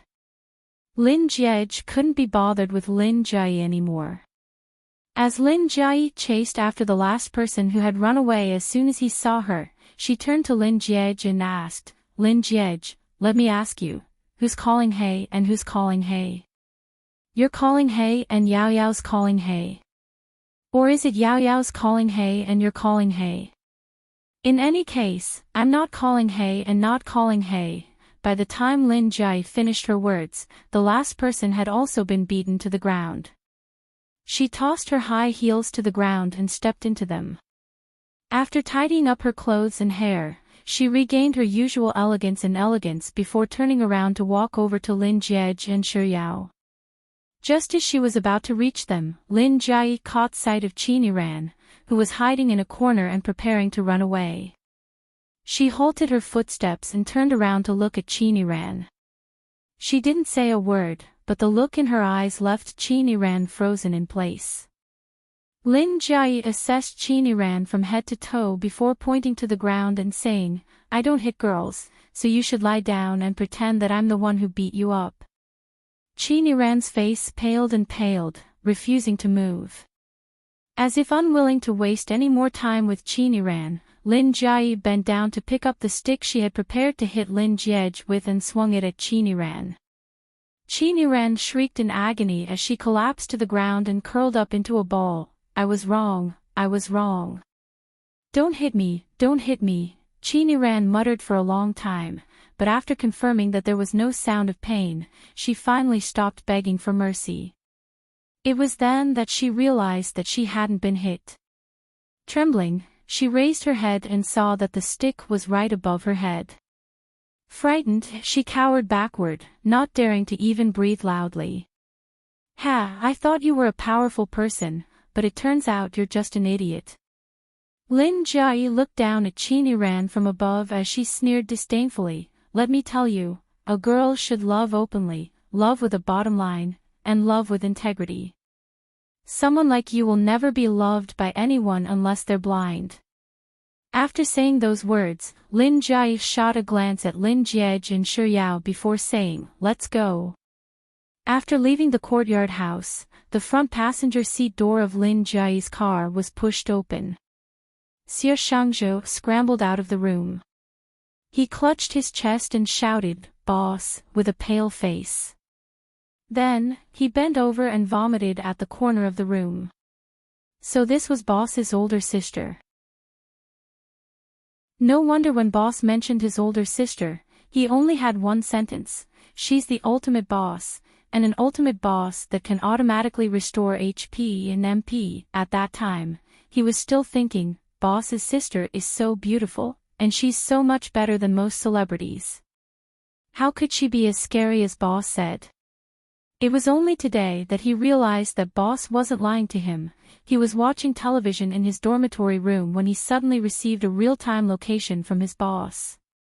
Before he could make sense of what was going on, the door to the dormitory room was pushed open, and the beautiful Lin Jie walked in to look for Lin Jie. Chapter 177. After she parked the car, he sat in the car for a long time before he could barely move. But as soon as he got out of the car, he only managed to utter 2 words before he vomited, "This is too scary. How is this a woman? She's clearly a bully. I'm only a woman when I'm with her." Upon seeing Xie Shangzhou, Lin Jie was taken aback for a moment before asking, "Why are you in my sister's car?" Lin Jie replied with an "oh," before replying calmly, "I was the one who brought him here. I went back home first, but seeing that you weren't home, I went to the academy. He showed me the real-time location you sent him, so I mistook him as a navigator and stuffed him into the car." Xie Shangzhou, who was vomiting silently against the wall, could vaguely hear the sound of his heart shattering. "Navigator? Is the navigator referring to me?" Having roughly understood the situation, Lin Jie fell silent. Lin Jie glanced at the 2-seater sports car and asked, "Did you drive?" "I did." Lin Jie paused for a moment before adding, "Grandpa's car is in the parking lot." "All right then. I won't give the car to you and Yao Yao then." Lin Jie lowered her head to take a look at the time. Disregarding the opinions of others, she made up her mind and said, "Let's meet at home in half an hour then." After saying those words, Lin Jie flashed Shuyao a gentle smile and said, "Yao Yao, it's your birthday today, so I specially came back to give you a surprise. The present is at home, I'll bring it to you later." "Shuyao, thank you, Sis Jie." "Mwah." Lin Jie sent Shuyao a flying kiss. "If you want to talk, talk properly. Don't just kiss me." "Who wants to kiss you?" Lin Jie's eyes immediately turned cold. He took a step forward to stand between Shuyao and Lin Jie and said, "We'll be heading over first then." Lin Jie nodded and said, "Go on." "Let's go," Lin Jie said softly to Shuyao before waiting for her to turn around and leave. Only then did he take a step forward and follow behind Shuyao like a human wall between her and Lin Jie. Seeing that Lin Jie was about to leave, Xie Shangzhou quickly suppressed the urge to vomit and chased after Shuyao and Lin Jie. "Boss, wait for me. I'll go with you, leave your sister, leave." Lin Jie raised her leg and tripped Xie Shangzhou. Just as he was about to fall to the ground, she grabbed his arm and flung him onto her car. "They're just a couple, so why are you getting involved in their affairs? Do you like being a third wheel that much? Take my car." Xie Shangzhou's legs went limp when he heard this, and he almost fell to his knees. "No, no, no.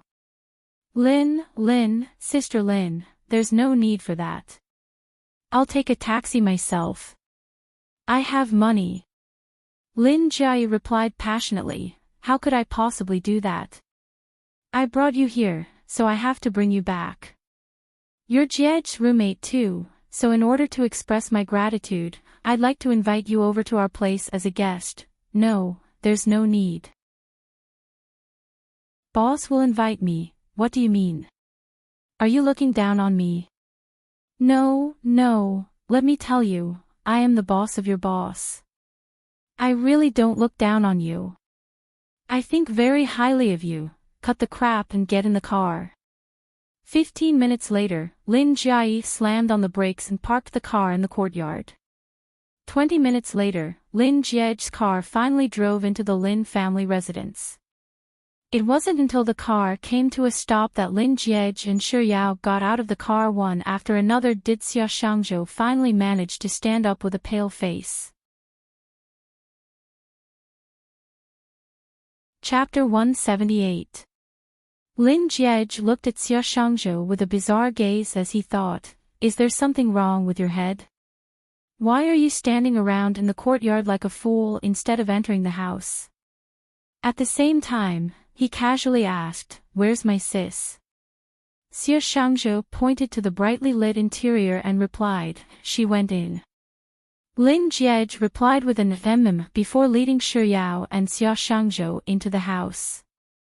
He pushed open the door and changed his shoes, but before he could enter the living room, Lin Jie's voice suddenly sounded, "Yao Yao, are you here yet? Yao Yao, hurry over and take a look at the present I bought for you. Do you like it?" "I'm coming, Sis Jie." Shi Yao replied as she hastened her footsteps. But when she saw the scene in the living room, she suddenly froze on the spot. Lin Jie shot a perplexed glance at Shi Yao before turning his gaze to the living room. Under Lin Jie's instructions, the maids in the house were placing the items that she had bought on the floor. Bags, shoes, clothes, accessories, lipsticks. What was bizarre wasn't that she had bought a lot of every single item. What was bizarre was that she had actually bought a lot of the same item, and the only difference was the color. At this moment, Xie Shangzhou, who was walking at the very back of the group, had also caught sight of this sight. His eyes and mouth widened in shock for a moment before he stealthily leaned over to Lin Jie's ear and asked, "Boss, did your sis move the entire shopping mall into her house?" Before Lin Jie could say anything, the sharp-eared Lin Jie had already heard Xie Shangzhou's words. She turned to him and asked, "Is there a problem?" "And no problem at all. Sis Lin, you're amazing. Even the things you buy are so unique." Without any hesitation, Xie Shangzhou raised his thumb and praised Lin Jie. Lin Jie seemed to be very satisfied with Xie Shangzhou's answer, so she explained to him generously, "It's mainly because I don't know what our Yao Yao's taste is right now. So, I bought everything that I thought looked good in every color so that our Yao Yao could choose what she likes the most." As she spoke, Lin Jie walked up to Shi Yao and grabbed her hand. "Yao Yao, there's no need to stand on ceremony. Feel free to pick whatever you like. As for the rest, I'll keep them for myself." So, was he buying a gift for himself, or was he buying a gift for Soft Bun? Lin Jie couldn't be bothered to expose Lin Jie, so he walked around the pile of things that Lin Jie had placed on the floor and made his way to the sofa in the living room. From time to time, he would glance at Lin Jie's hand that was holding on to Shi Yao's.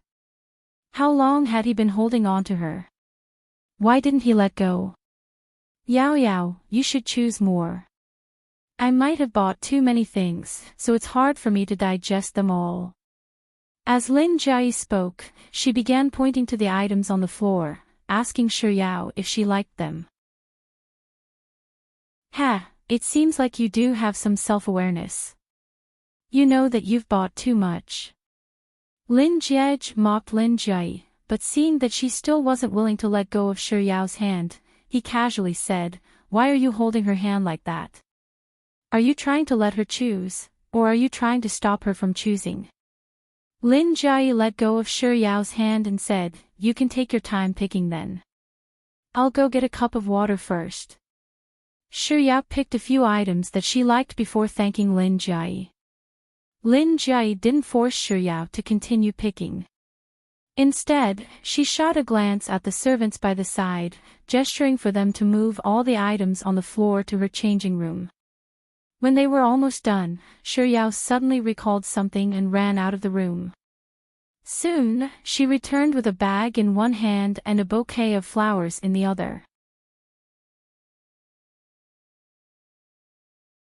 Chapter 179. Soon, she returned with a bag in one hand and a bouquet of flowers in the other. Lin Jie was in the middle of talking to Xie Shangzhou when Shi Yao walked in and out of the room. He shot a glance at her, but he didn't pay much attention to her. Lin Jie was worried about the maid's discerning eyes, so while she didn't make a move herself, she still went upstairs to give them instructions. After returning to her room, Shi Yao didn't rush to look for Lin Jie. Instead, she placed the things she had taken from the car on the coffee table before sitting down once more. Picking up her fork, she continued eating the fruit platter that the maids had just brought over. Upstairs, Lin Jia's bedroom door was open, and her elegant yet forceful voice drifted down the stairs. Put this here, and put that there. Have you ever learned how to appreciate aesthetics? Putting bright red and bright green together is just too unsightly, you know. I can't fit all these lipsticks on the dressing table. Think of something. Didn't I buy a lot of storage boxes and store them in the basement? Bring them up, it'll save some space. Alright, that's it. Downstairs, Xie Shangzhou's mouth didn't stop moving either, but his voice wasn't as loud as Lin Jia's. Boss, your sister sure is an incredible woman. She single-handedly defeated an entire group of people. Boss, I think your sister is much scarier than you. I finally understand the saying, there's always someone better than you out there. Boss, tell me the truth. Since you were young, were you protected by your sister? Did she beat you up often? I'm starting to pity you now. Boss, what should we do? Shi Yao was in the midst of eating when she heard Xie Shangzhou's words. She raised her head to look at Lin Jiej curiously. Meeting Shi Yao's gaze, Lin Jiej, who had been silent all this while, suddenly spoke up, you must be joking. Do I need her protection? Let me tell you, she might look tough, but all she does is beat up those hooligans. To fight with me, hee hee. Shi Yao stuffed a cherry into her mouth as she stared at Lin Jiej in disbelief. Xie Shangzhou assessed Lin Jiej from head to toe with the same look of disbelief on his face. Boss, there should be a bottom line when it comes to bragging. Bottom line your head. I'm just speaking the truth, alright. But the problem is, it's one thing for Xie Shangzhou to doubt me, but what's with Soft Bun's gaze? He was only doing this to protect her. Lin Jiej couldn't be bothered to argue with them anymore, so he cut straight to the chase and said, just you wait. When she comes down from upstairs, watch how I'll take her down. Who? Let me do it, let me do it. Lin Jie, who was halfway down the stairs, heard the latter half of Lin Jiej's words, and she immediately rushed over excitedly to the living room. She looked at Shi Yao and thought that it was impossible. If Lin Jiej dared to knock Yao Yao down, she would smack him to death with her frying pan. After which, she turned to Lin Jiej and also thought that it was impossible. After all, no one would be so foolish as to knock themselves down. Finally, she turned to Xie Shangzhou and asked. Navigator, am I supposed to knock you down? Come. No. Sister Lin, calm down, calm down. Calm down, calm down. Boss said that the person he wanted to take down was you. It was Boss who wanted to take down you. Xie Shangzhou explained as he ran. Chapter 180. Lin Jiej raised his eyebrows. While his words were directed at Lin Jie, his gaze was directed at Shi Yao as he asked, are you afraid? Lin Jie, me? Afraid? Let me tell you, Lin Jiej, if not for my grandfather forbidding me from learning Taekwondo when I was 6, telling me that girls should be dignified and ladylike, I would have beaten you up 3 times right now. Lin Jiej's lips curled up. Had it been in the past, he wouldn't have exposed her, but today was different. He couldn't let Soft Bun think that he was incapable. With such thoughts in mind, Lin Jiej harumphed coldly, did my grandfather forbid you from learning Taekwondo because he wanted you to be ladylike? You walked up to the blackboard and said, hello everyone, my name is Lin Jie, and my specialty is Taekwondo. Then, you raised your leg and split the teacher's desk in half, scaring the entire classroom into tears. For half a month, no one dared to speak to you. Grandpa was afraid that you would develop autism, so he didn't allow you to learn Taekwondo. Lin Jie grabbed a pillow and threw it at Lin Jiej. Will you die if you don't speak? On the other hand, Lin Jiej calmly leaned back, dodging the pillow that was flying toward him. Following which, the pillow that flew past him landed squarely on Xie Shangzhou's face.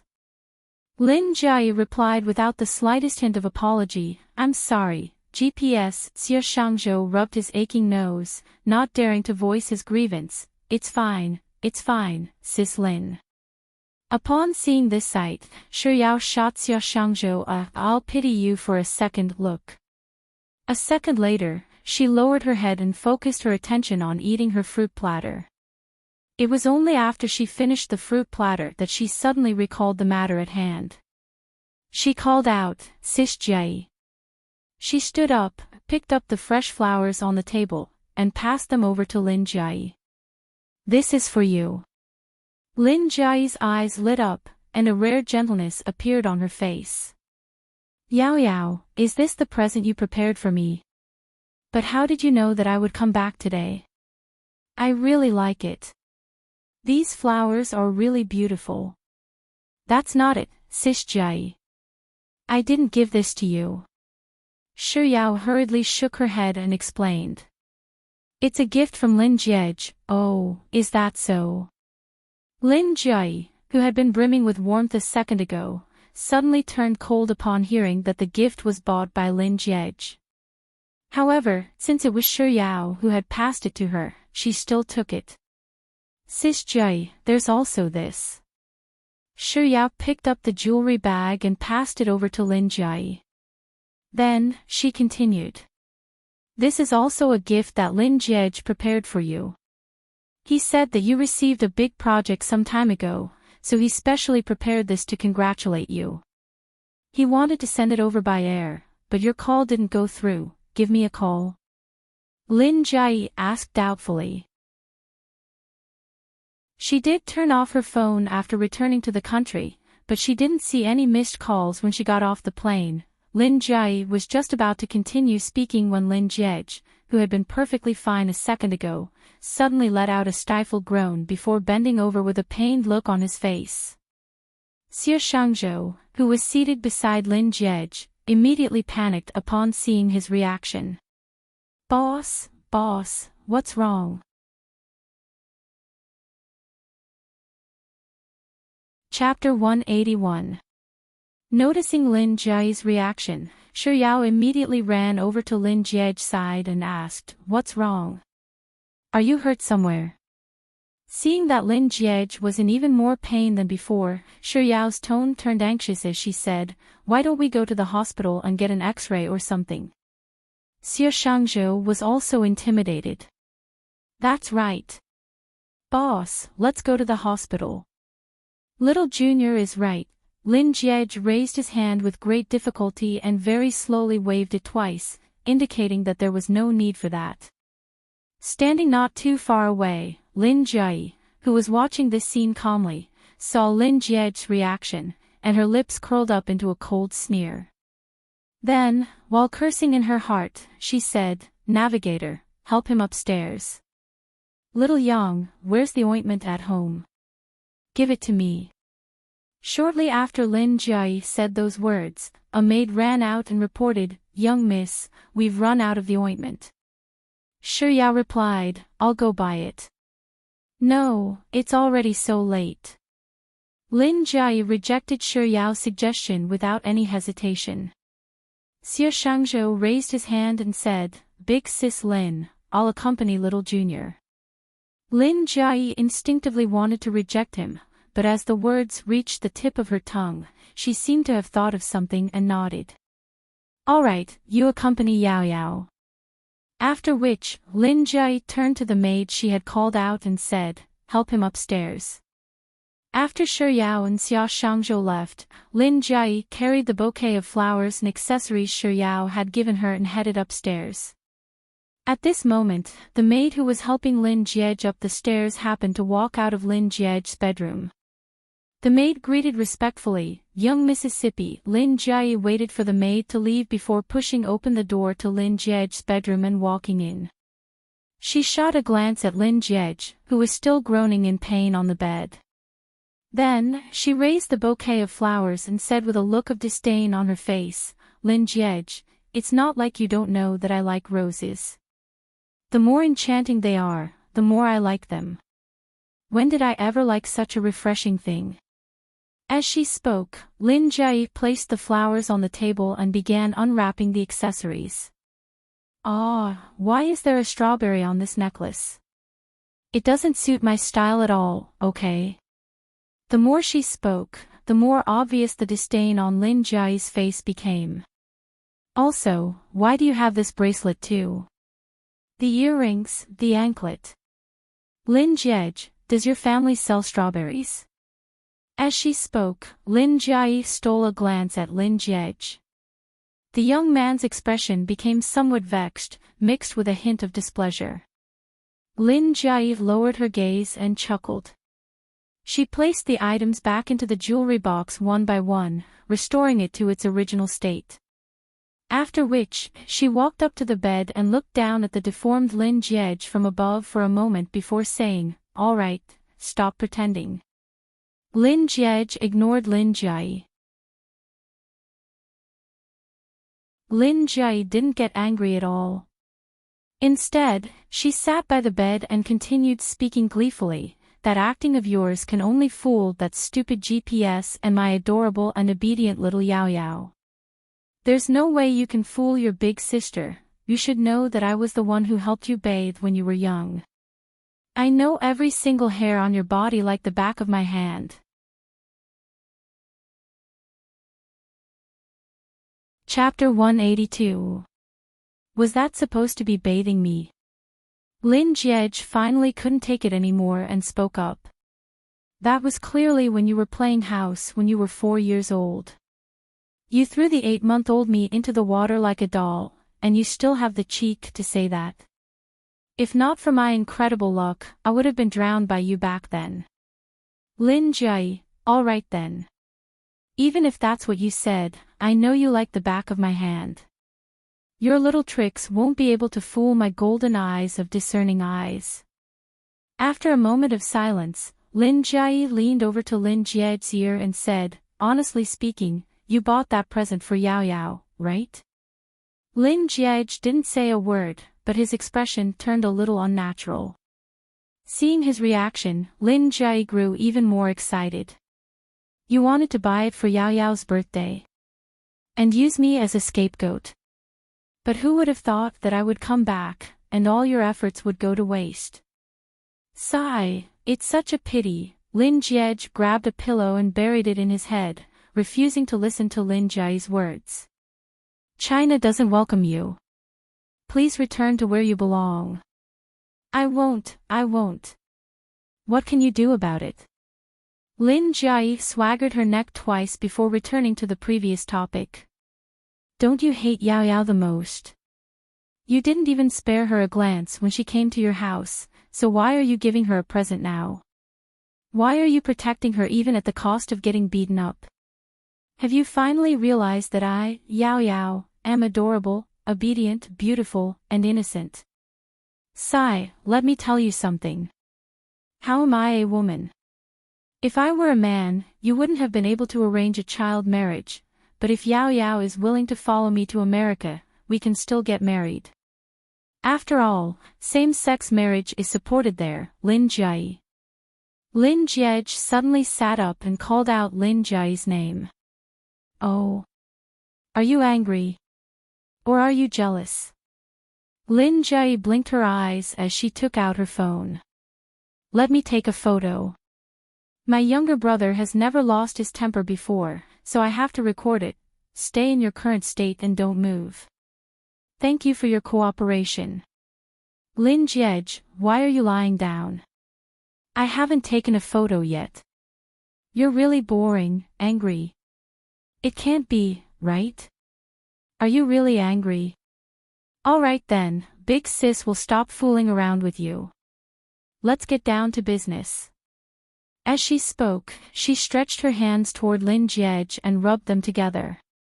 You know what I mean. As long as I'm satisfied, I'll return those gifts to Yao Yao.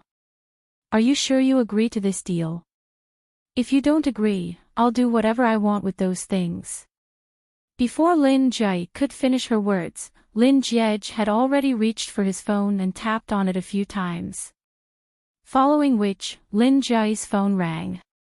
She tapped into her Alipay account and received a 8,888 transfer from Lin Jiej. Lin Jiej rubbed her fingers together and said, "This money is only enough to cover the cost of the package. I haven't even paid for the gift yet. This was a robbery." Suppressing his anger, Lin Jiej tapped on the screen a few more times. Lin Jiej took a look at the new transaction record of 88,888, and a smile immediately lit up her face. "Deal." Lin Jiej pointed to the door and asked, "So, Lin Jiej, can you go out now? Don't be in such a hurry, there's something more important that we haven't discussed yet." Lin Jiej said as she leaned her head closer to Lin Jiej's face. "Give me another sum of money, and I'll give you a surprise later on. I guarantee that you'll be satisfied."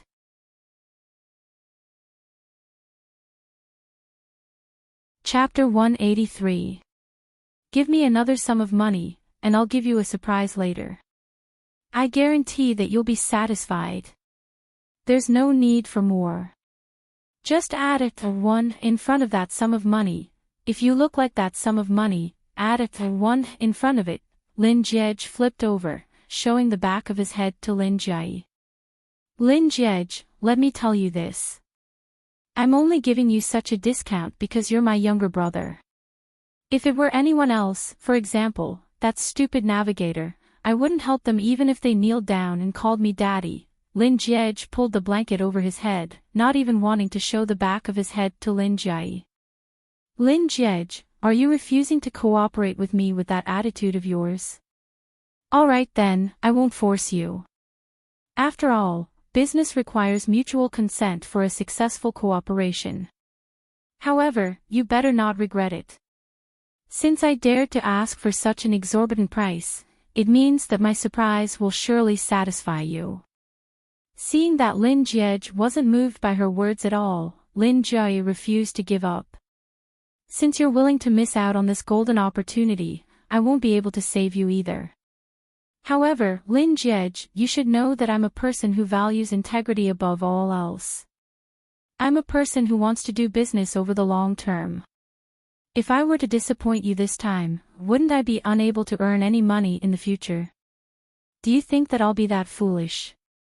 Sigh, if you don't want to cooperate with me, then so be it. Why are you ignoring me? Who do you think you are? How rude.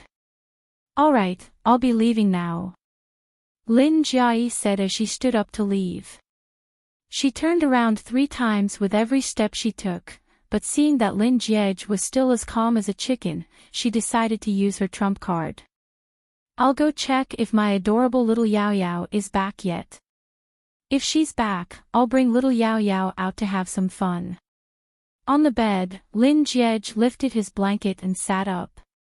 Upon seeing this sight, Lin Jiej's lips curled up into a smile. She retracted her gaze and confidently walked out of the room. Of course, she didn't forget to throw a bomb at him. It's a pity that a certain someone was so engrossed in his acting earlier. Even if he wanted to, he wouldn't be able to go now, or else he'd really be exposed. Right after Lin Jiej's "Ji" sounded, the phone in her hand suddenly rang with a ding-dong. Lowering her head, she saw that it was another notification from Alipay. Lin Jiej had transferred 188,888. Only then did Lin Jiej halt her footsteps. She turned around and flashed a radiant smile at Lin Jiej. "There's a saying that's really true.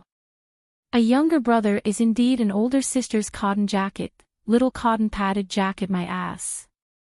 That phrase clearly said that a daughter was her father's intimate little cotton padded jacket. And little cotton padded jacket was used to describe a girl. Was he a girl? Unable to hold himself back any longer, Lin Jiej grabbed a pillow and threw it at Lin Jiej. Lin Jiej stretched out her hand and caught it firmly. "Little cotton jacket, I guarantee that you'll be satisfied later. I'll go check on Yao Yao and see if she's back yet. Mwah, mwah my ass."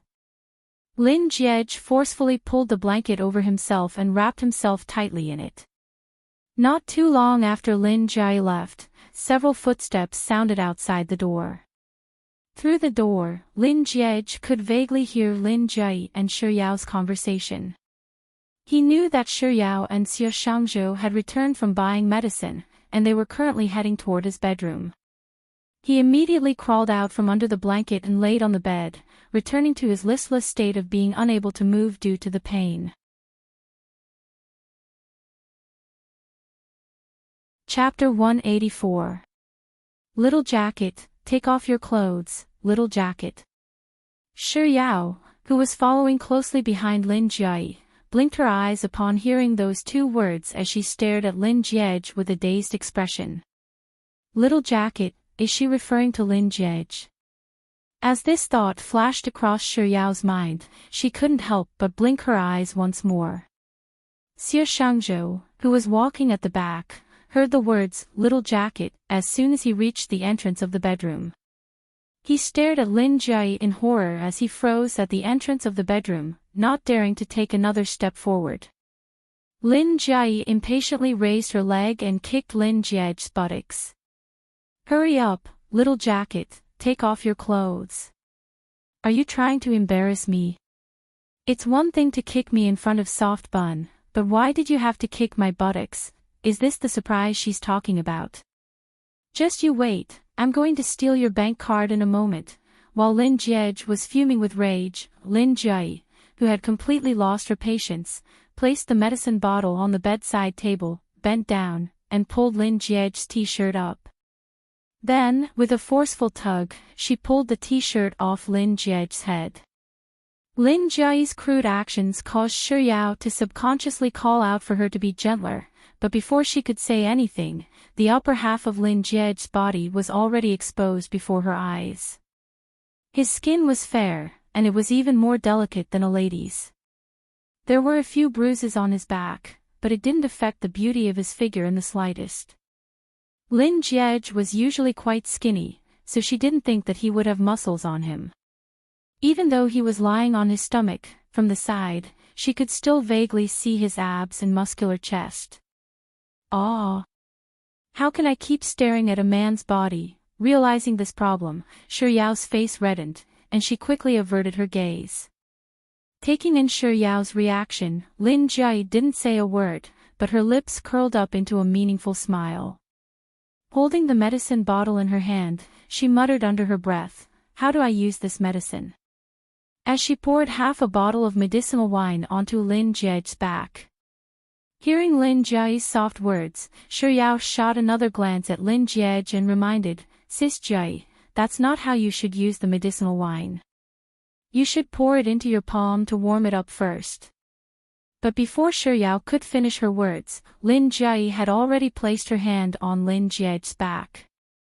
As Lin Jiej groaned in pain, he couldn't help but shout, "Be gentler." On the other hand, Lin Jai acted as if she hadn't heard his words at all. Was she really his biological sister? Was she sure that she was giving him a surprise and not a scare?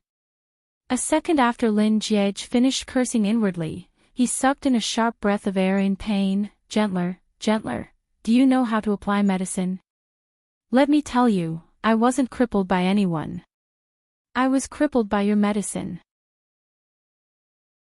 "Lin Jai, are you doing this on purpose?" As Lin Jiej spoke, he couldn't help but feel a slight tremor in his voice. Even his hands were gripping the bedsheets tightly. Seeing this sight, Shi Yao finally couldn't stand it anymore and spoke up, "Sis Jai, let me do it." Lin Jai had been waiting for these words for a very long time, and she couldn't help but chuckle inwardly. However, on the surface, she shot a doubtful glance at Shi Yao and asked, "Darling Yao Yao, what did you say?" Chapter 185. Lin Jai nodded in realization before passing the bottle over to Shi Yao.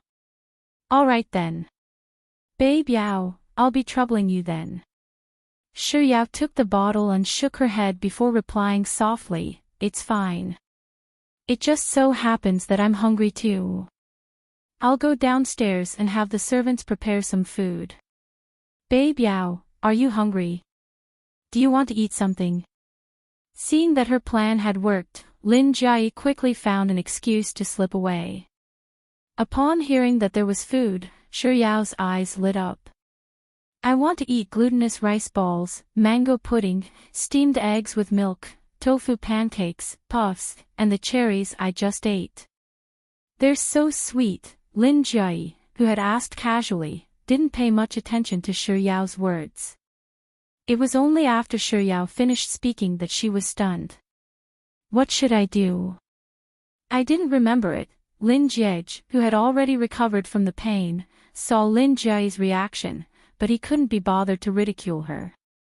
Instead, he said calmly, I also want to eat glutinous rice balls, mango pudding, steamed eggs with milk, tofu pancakes, puffs, cherries. Lin Jiayi knew that Lin Jiej was referring to Shi Yao's craving for food, but she couldn't be bothered to expose him. After memorizing his words, she raised an okay gesture and turned around to leave. Before she lifted her feet, she saw Xie Shangzhou at the door. Only then did she realize that she was so focused on tricking Yao Yao that she forgot about this stupid GPS. Doing things for money was her creed. She couldn't leave a third wheel here. With such thoughts in mind, Lin Jiayi turned to Xie Shangzhou and said, Navigator, what did you say just now? You want to use the washroom? Xie Shangzhou, who had been silent all this while, widened his eyes in shock. He shook his head and was just about to say, I didn't say anything, when Lin Jiayi shot him a glance. But before he could say a single word, Lin Jiayi shot him a glance. Xie Shangzhou's shaking head immediately turned into a nod. He clamped his legs together and clutched his crotch, saying, Yes, yes, yes, I can't hold it in any longer. May I know where the washroom is? A smile blossomed on Lin Jiayi's usually expressionless face. Look at you, why are you so reserved? If you want to go to the toilet, why didn't you ask earlier? Come, big sister will bring you to my room. After saying those words, Lin Jiayi walked right up to Xie Shangzhou, and without giving him a chance to resist, she grabbed him by the collar and backed out of the room, closing the door behind her. Lin Jiayi dragged Xie Shangzhou all the way to the bathroom in her bedroom. After pushing him in, she said, Go to the toilet properly, before closing the door. She pondered for a moment, and fearing that Xie Shangzhou might run over to Lin Jiej's bedroom to wreak havoc while she went downstairs to instruct the servants to cook, she decided to lock the door to the bathroom, take out the key, and leave. After Lin Jiayi dragged Xie Shangzhou away, the room abruptly fell silent. Shi Yao poured the medicinal wine into her palm and rubbed it for a while to warm it up. Then, she turned to the unconscious Lin Jiej and said gently, It might hurt a little, but I'll be careful. If you can bear with it, just bear with it for a while, Lin Jiej replied with an before falling silent. However, the frustration he felt from Lin Jiayi's actions swiftly calmed him down. Look at Soft Bun, this is what a girl should be like. What the heck is Lin Jiayi? She's a tomboy. No, she's more like a gangster. This was the first time Shi Yao had touched a man's body. In the instant that her hand landed on Lin Jiej's back, her fingers couldn't help but curl a little.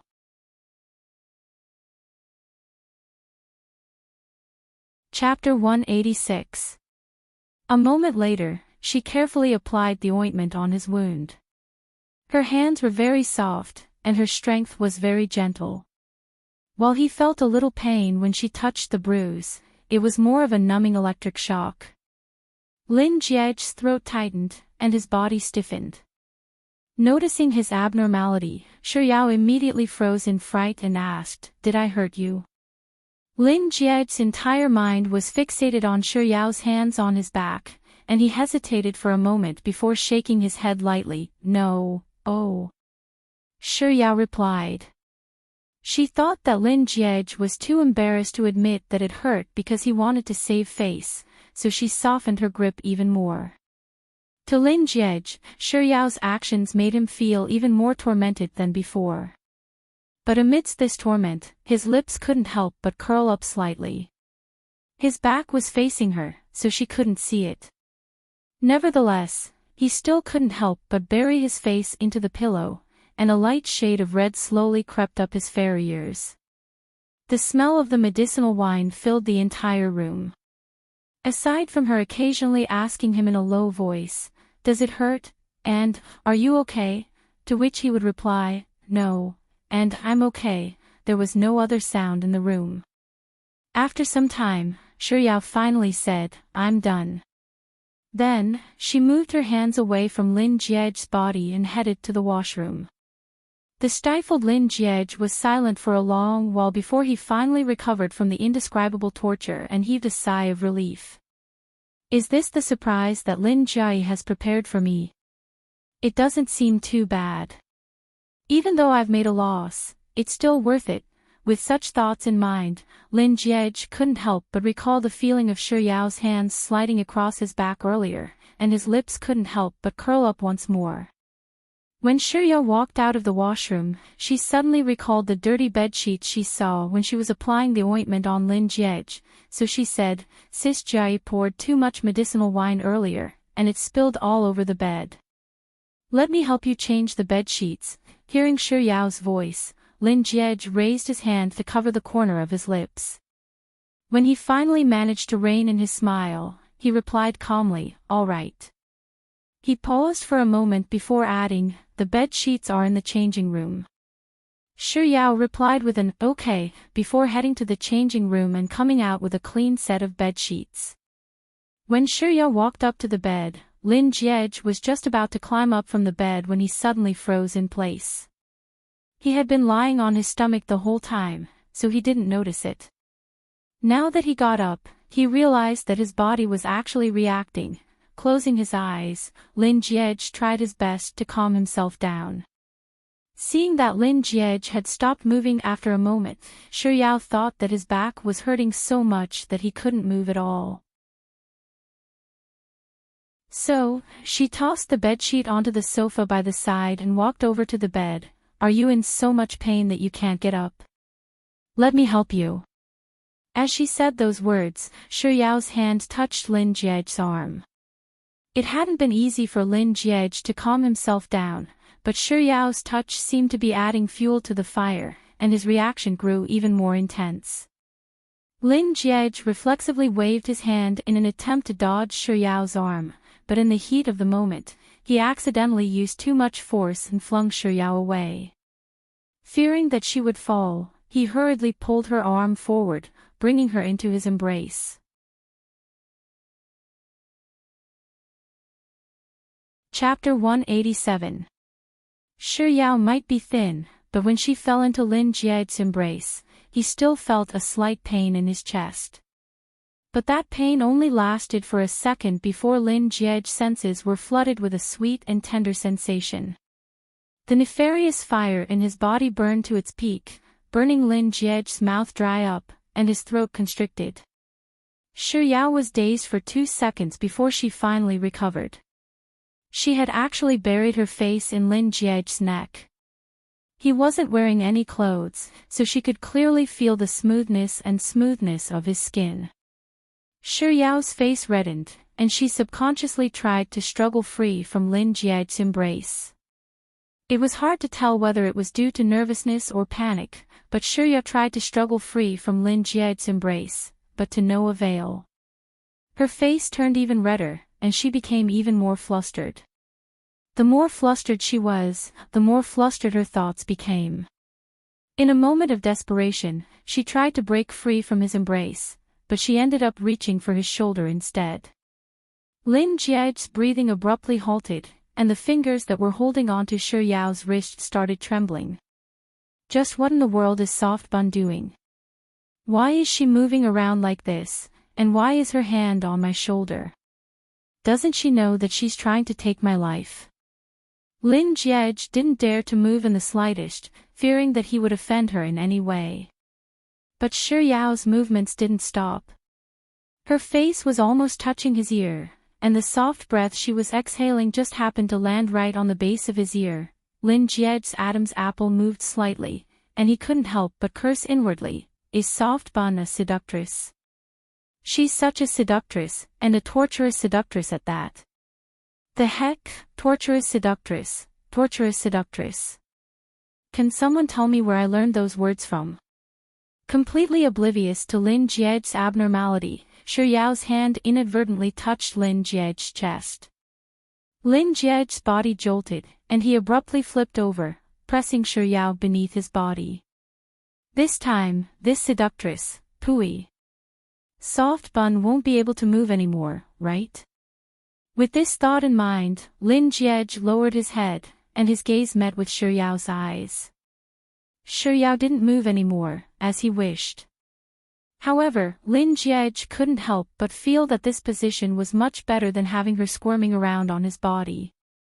Her eyes were big, and there was a bright light in her dark eyes. Her lips were red.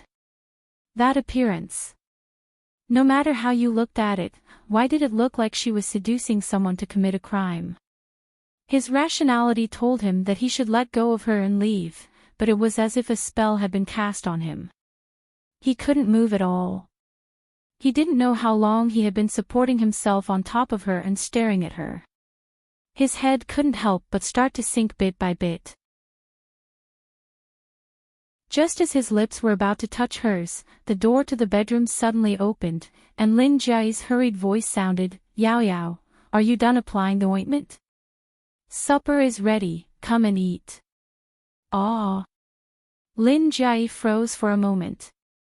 But less than half a second later, she spoke up once more. "I'm sorry, but I'll have to trouble you to continue. Continue, your little brother, continue." Lin Jiai's ruckus jolted Lin Jiej back to his senses. He swiftly left Yao's body and rushed into the washroom.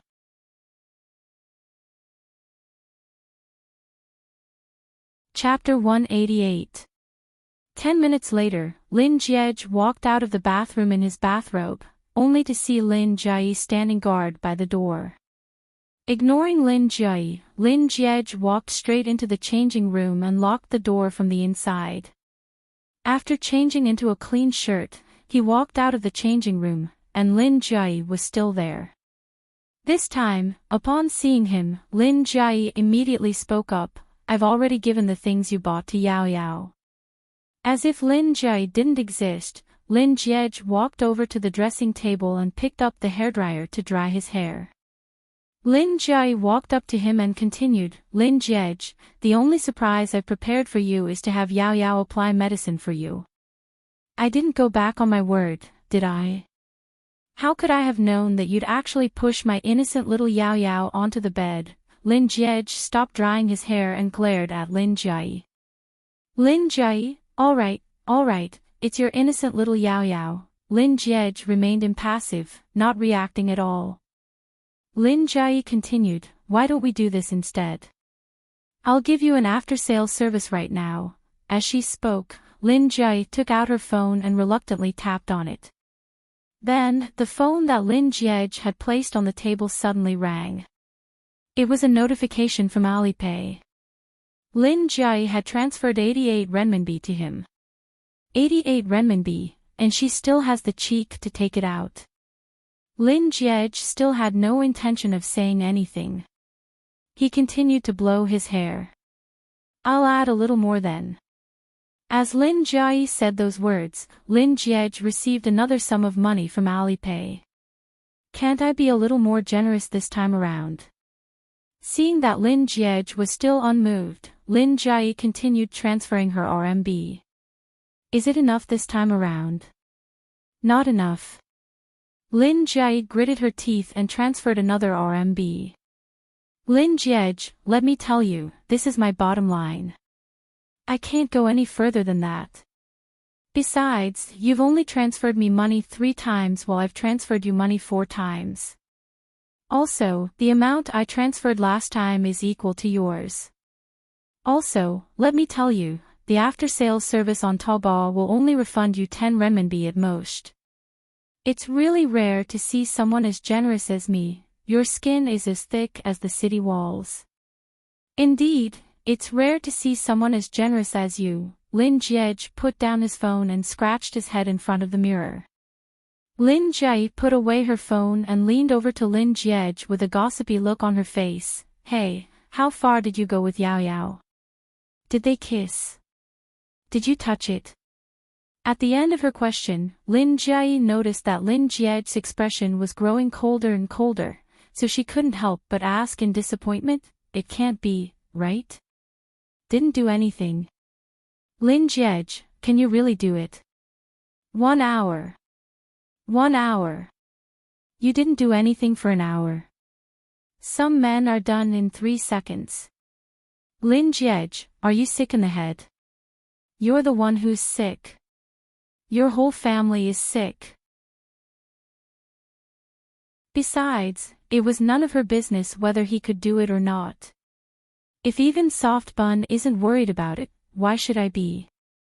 Lin Jiej turned around and walked toward the bedroom door. Following behind him, Lin Jiej exclaimed, my gosh, why is my younger brother so noob?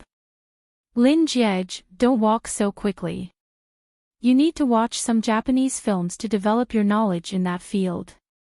If you're too embarrassed to buy them, I can buy them for you. Just pay me the money, and remember to pay the purchasing fee.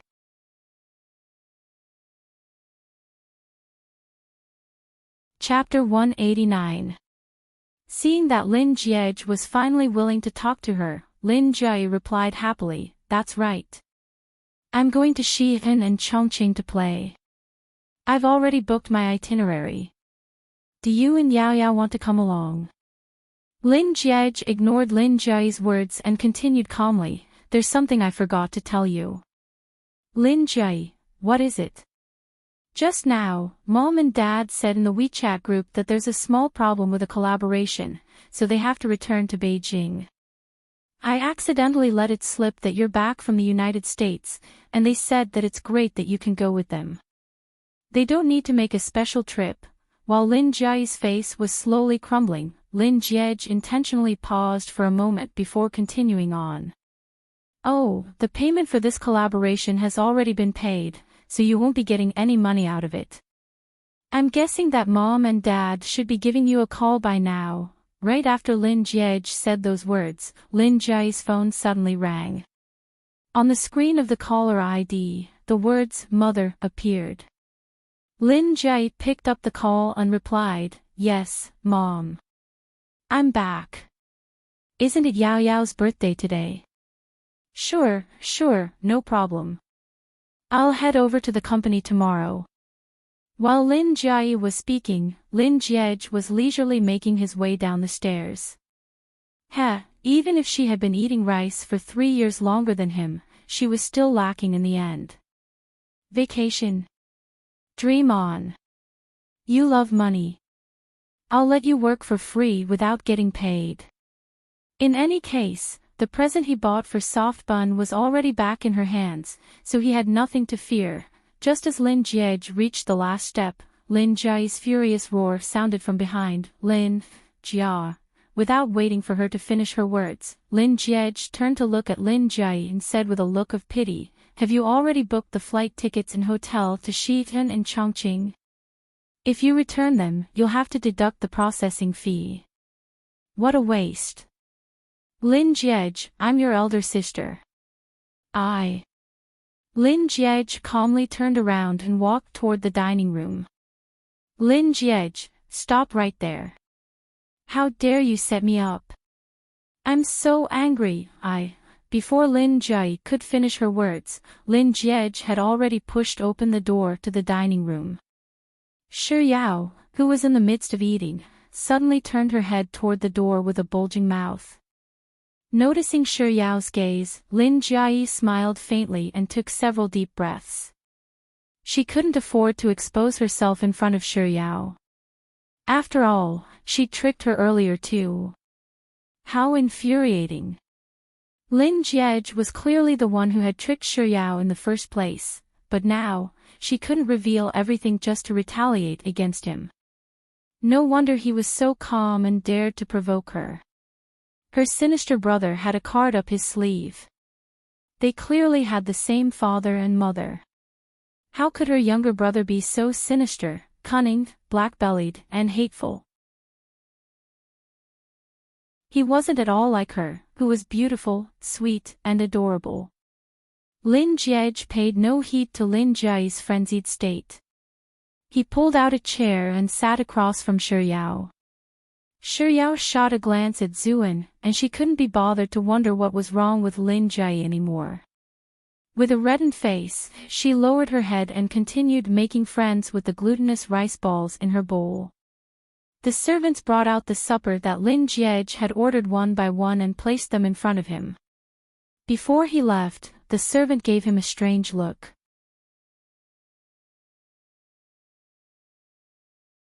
Chapter 190. The supper was placed on the table for a long time, but Lin Jiege didn't eat at all. Instead, he continued stirring the glutinous dumplings with a spoon to cool them down. The maid standing by the side looked at Lin Jiege with even more bewilderment. Why did the young master order so much food instead of eating?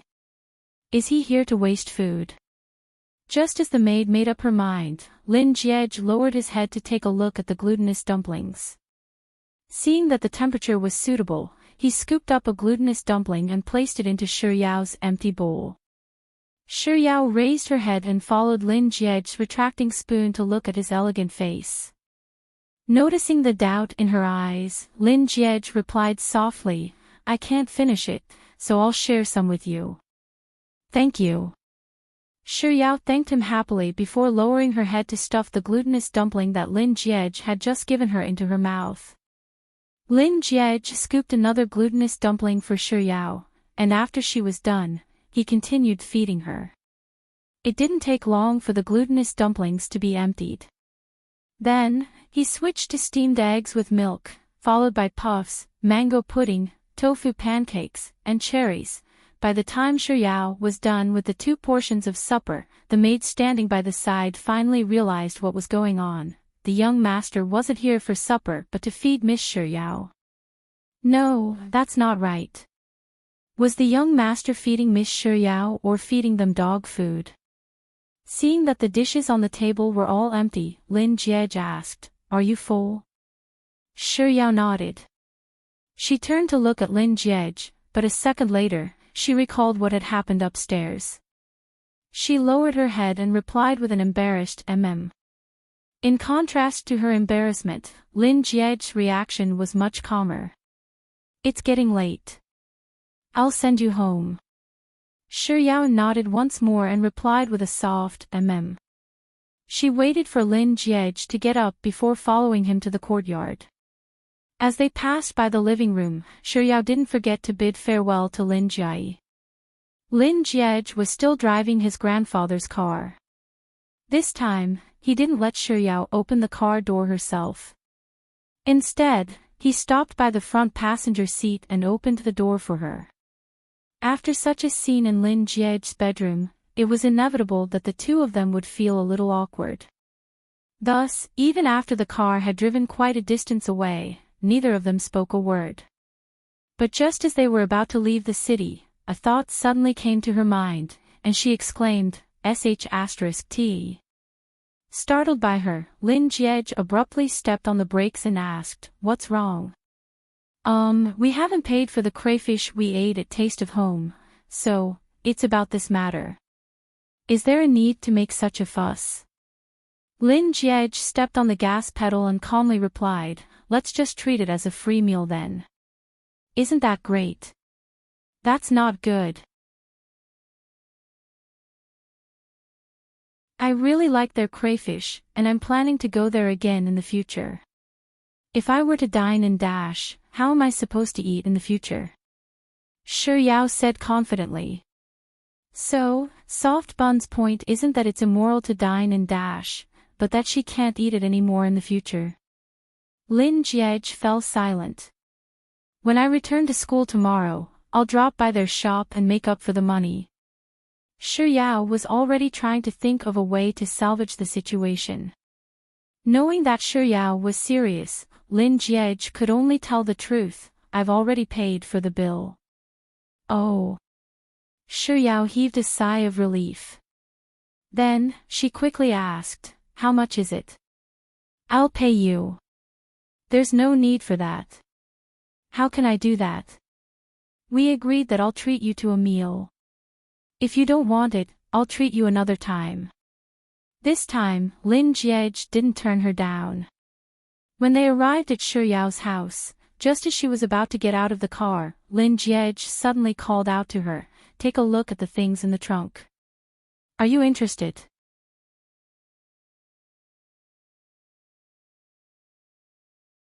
Chapter 191. When they arrived at Shi Yao's doorstep, just as she was about to say, "Thank you," and "Goodbye," Lin Jiej suddenly spoke up, "Take a look at the things in the trunk. Are you interested?" This wasn't the first time she'd been stopped by him. Shi Yao silently swallowed the words that were at the tip of her tongue before replying with an "oh" and getting out of the car. Walking to the back of the car, Shi Yao pressed on the switch, and the door to the trunk slowly rose up. What entered her sight was a car filled with pink and translucent bags, and there were colorful ribbons tied around the bags. However, what caught Shi Yao's attention the most wasn't the girlish transparent bags and ribbons but the contents within them. Passion fruit, loquat, watermelon, pineapple, pomegranate, and potato chips. They were all her favorites. Wow, what a blissful trunk. I really want to become a trunk. What should I do? While Shi Yao was staring unblinkingly at the trunk with drooling eyes, Lin Jiej got out of the car and walked over to her side. "Why? Are you interested?" Yes, it's simply too." Shi Yao didn't think too much about it and went along with Lin Jiej's words. However, halfway through her words, she suddenly paused. Her eyes were still glued to the transparent bags, but her words were directed at Lin Jiej. "These are," she was about to ask if these were for her. But as she spoke, she suddenly remembered that he was asking if she was interested. Didn't he say that he liked them? So, she paused once more. Lin Jiej thought that Shi Yao was asking where these things came from, so he fell silent for a moment. Instead of telling her that he had the chauffeur prepare them according to her preferences, he replied calmly, "Oh, these are confessional gifts from a girl." Shi Yao's eyes widened in shock.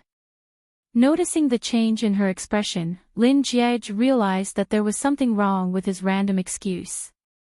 While he was cursing himself for having a screw loose in his head, he wanted to explain that these things were forced upon him by the girl, and he didn't want them at all. But before Lin Jiej could say a single word, Shi Yao's face suddenly glowed as she exclaimed in admiration, "Wow, this confessional gift is amazing. This girl is incredible."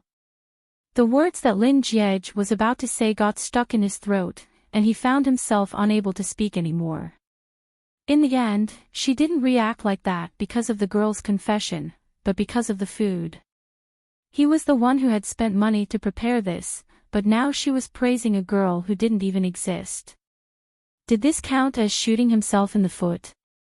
Forget it, that girl was just a figment of his imagination. He would just pretend that she was praising him for now. With such thoughts in mind, Lin Jiej said, "If you're interested, you can bring these items back with you." As much as Shi Yao wanted to take it, she hesitated for a second before shaking her head. She forced herself to shift her gaze away from the trunk and said, "That won't do. Someone else gave you these things, so how can I accept them?" With a calm expression on his face, Lin Jiej replied calmly, "I just think that you taste better, so I'm just asking you out of curiosity. If you don't want it, I'll just throw it away when I pass by the trash can later." So, was he treating her like a garbage collection station? But, if the garbage was all like this, she was willing to be a garbage recycling station for the rest of her life.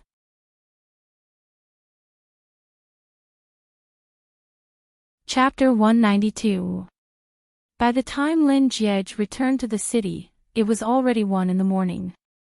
Instead of returning home, he headed to the academy. After parking his car in the academy's parking lot, Lin Jiej headed to his dormitory while sending a message to his driver, telling him to pick up his car at the academy tomorrow. Just as he was about to reach his dormitory, Lin Jiej couldn't help but take out his phone and send a message to Shiryao as well. I didn't want that confession gift. That girl put it down and ran away. A moment later, Lin Jiej sent another message to Shiryao. I didn't get a good look at what that girl looked like. After sending the message, Lin Jiej finally put away his phone in satisfaction. He pushed open the door to the dormitory room, but barely after taking 2 steps, he was shocked by Xie Shangzhou's face. Standing a distance away, Lin Jiej was stunned for 2 seconds before he raised his chin at Xie Shangzhou and asked, "What's wrong with your face?" Xie Shangzhou wanted to cry but had no tears. He raised his hand and touched the clear red and swollen handprint on his face. Then, he said pitifully, "Your sister hit me." Lin Jiej replied with an "oh" in realization.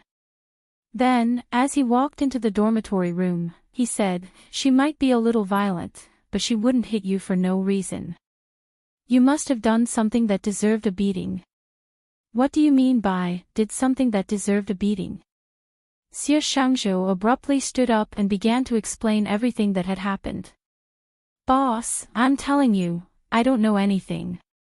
I was locked in the bathroom by your sister. It was fortunate that I had my phone with me, so I spent an hour and a half playing games on the toilet. An hour and a half later, the door finally opened, and I thought that I was saved, but your sister." At this point, Xie Shangzhou suddenly paused. Lu Benlai, who was lying on his bed listening to the drama, suddenly poked his head out and asked, "What happened to boss's sister? What's wrong? What's wrong? Are you a recorder?" Xie Shangzhou retorted. After which, he stuttered. "Boss's sister came in to take a bath, and she wasn't wearing any clothes. Then, she scolded me for being a pervert and a peeping Tom. Without any hesitation, she grabbed me and gave me a good beating. She even said that no man who hangs out with boss is a good person. After that, she threw me out of boss's house." Ha ha ha ha. Lu Benlai burst into merciless laughter before turning to Xie Shangzhou and asking, "How's boss's elder sister's figure?" As soon as he said those words, Lin Jiej's cold gaze immediately shot toward Lu Benlai. Lu Benlai immediately lay back down on the bed and said, "Aw, I'm so sleepy. I'm going to sleep now." All right. Unaware of the danger, Xie Shangzhou continued, "I didn't see anything. I only saw his fair skin, and then he was beaten to the ground." Lin Jiej grabbed his towel and pajamas before patting Xie Shangzhou's shoulder and saying, "It's a good thing that you didn't see anything. If you did, you'd be lying on the floor once more." After which, he walked into the bathroom. After taking a quick shower, Lin Jiej lay down on his bed and saw the message Shiryao had sent him. Since Big Sis is so good at giving gifts, she must be a very likable person. He was afraid that she would misunderstand, so he explained to her, but she was still praising that illusory girl. He even called her Little Missy. If he were to send another message to Soft Bun, he'd be a fool. A second after raising his flag, Lin Jiej's phone lit up once more. It was a message from Shiryao. "Right, did you reach home safely?" Without any hesitation, Lin Jiej replied, "I did."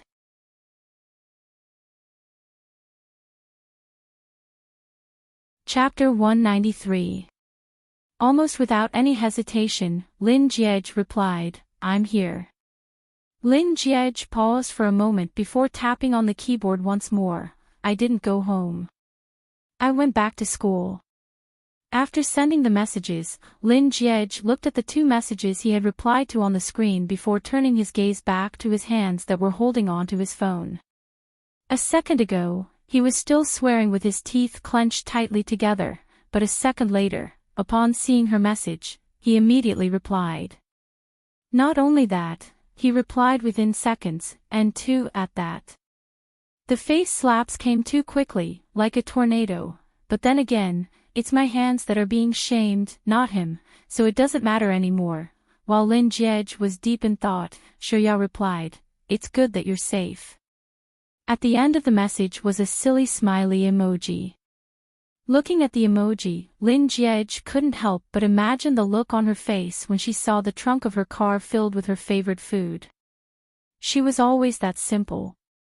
As long as there was food, she would be incomparably happy, as if she owned the entire world. Even though he didn't know too many women, Liang Jusi, that womanizer, had many female friends. Just like Soft Bun, they were all very young, but in the depths of their eyes, he could see many desires, such as the desire for money, the desire for luxuries, the desire to become a phoenix. Soft Bun wasn't a fool. He had already been surprised by her during the matter with Chiniran.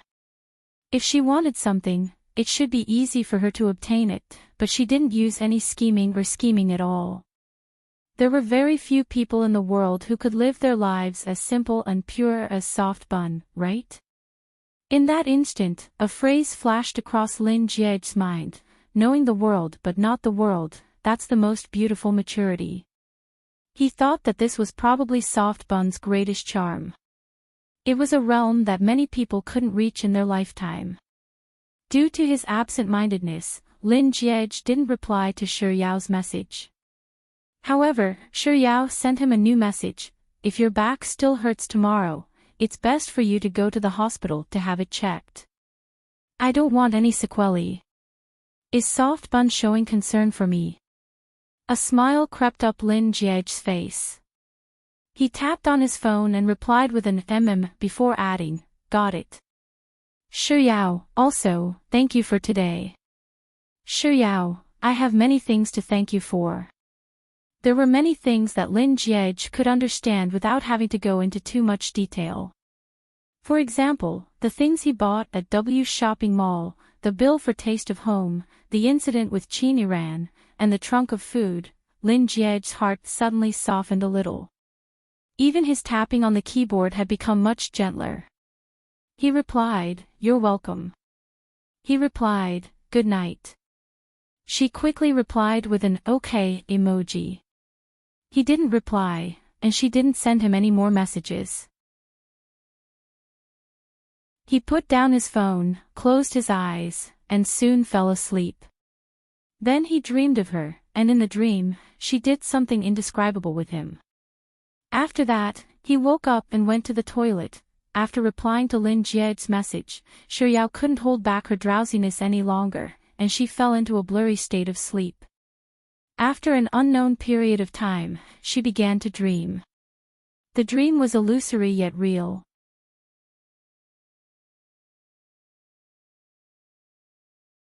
Chapter 194.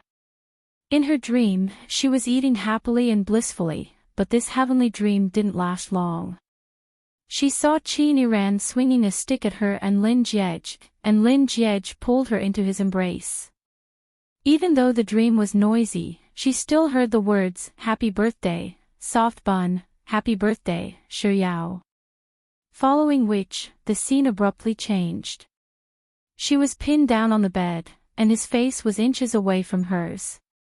Shuyao returned to school on the afternoon of the weekend. Of course, she didn't forget to bring along the trash she had collected from her job as a garbage collector. As Lin Jiej had given her too much trash, Shuyao couldn't carry it all by herself. So, when she was close to school, she gave Leng Wan a call for help. As soon as Shuyao got out of the car, she saw Leng Wan, He Tian, and Jiang Yu. While paying the fare, she beckoned them over. "Hurry up and help me get my..."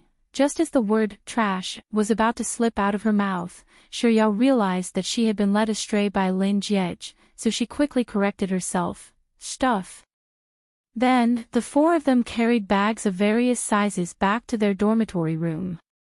Along the way, Shuyao received quite a few complaints. "Ling Wan, Yao, have you gone mad? Did you move the entire fruit store to our school? He Tian, Yao, do you know that fruits have a high sugar content? Eating too much of it will make you fat." Jiangyu, Yao Yao, are you planning to live off fruits this week? Shi Yao, that's not it. I'm recycling the trash that someone threw away. Jiangyu, who's the one who threw away the trash? He Tian, tell me the address. I'll recycle it every day, and I'll set up a fruit stall to make a fortune. Upon reaching the dormitory room, Ling Wan put down the bags of various sizes and drank half a cup of water before interrupting He Tian and Jiang Yu's complaints. All right, let's not talk about the fruit anymore. Let's get to the point first. What point? Shi Yao asked in return. She squatted down, picked up the biggest watermelon, and carried it to the washroom to wash. Under Ling Wan's reminder, Jiang Yu immediately spoke up. Oh, right. Yao Yao, let me tell you something tragic. The 100-meter sprint that you signed up for the sports meet was mistakenly registered as a 10,000 m marathon. He Tian, what do you mean by a mistake? That must be Qin Iran's doing, right? She is a member of the student council and is in charge of the sports meet. Last year, she got first place in the 10,000 m marathon, so she changed Yao Yao to this event. I'm afraid she wants to torture Yao Yao to death. At that time, the forum will be in chaos again. Jiang Yu said, how can someone be so shameless? Lingering like a ghost. Let's change 100 meters to 10,000 meters.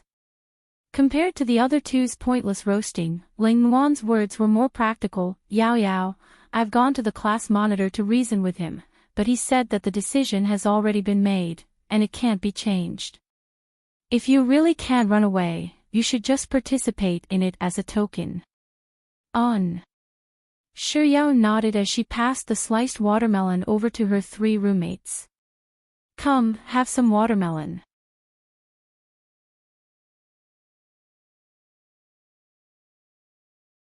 Chapter 195.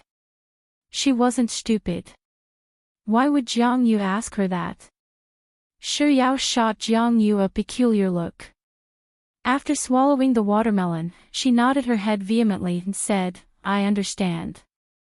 Before taking another bite of the watermelon. He Tian, then why are you reacting in such a manner? It was 10,000 meters. 10,000 meters. That's Qin Iran's forte. You're going to be tortured by her. Oh, I'll show you my reaction after she tortures me. Shi Yao said as she picked up another piece of watermelon. Jiang Yu raised her voice, sure. Qi Yao. Calm down, calm down. Shi Yao hugged the watermelon tightly as she backed away from the ferocious Jiang Yu. Her eyes creased into crescents as she said with a gentle voice. Isn't the sports meet still a few days away? We'll talk about it during the competition. Hurry up and eat your watermelon, it won't taste good later. On the other hand, Jiang Yu seemed to have been angered by Shi Yao's disappointed expression. She picked up a huge piece of watermelon and stuffed it into her mouth, taking a huge bite. He Tian shook her head helplessly as she picked up a piece of watermelon as well. On the other hand, Ling Wan didn't have much of a reaction. She picked up a piece of watermelon with the fewest seeds and chewed on it slowly. At 8 p.m., having nothing better to do, Shi Yao headed over to the Sexy and Frisky WeChat group. Following which, Yao Loves Ice Cream, 111,111, Expert of the Monkeys, and Juice, successfully formed a party, and they headed off to the desert map to fight. Tonight, other than Shi Yao, the other 3 were in good form, winning chicken dinner after chicken dinner.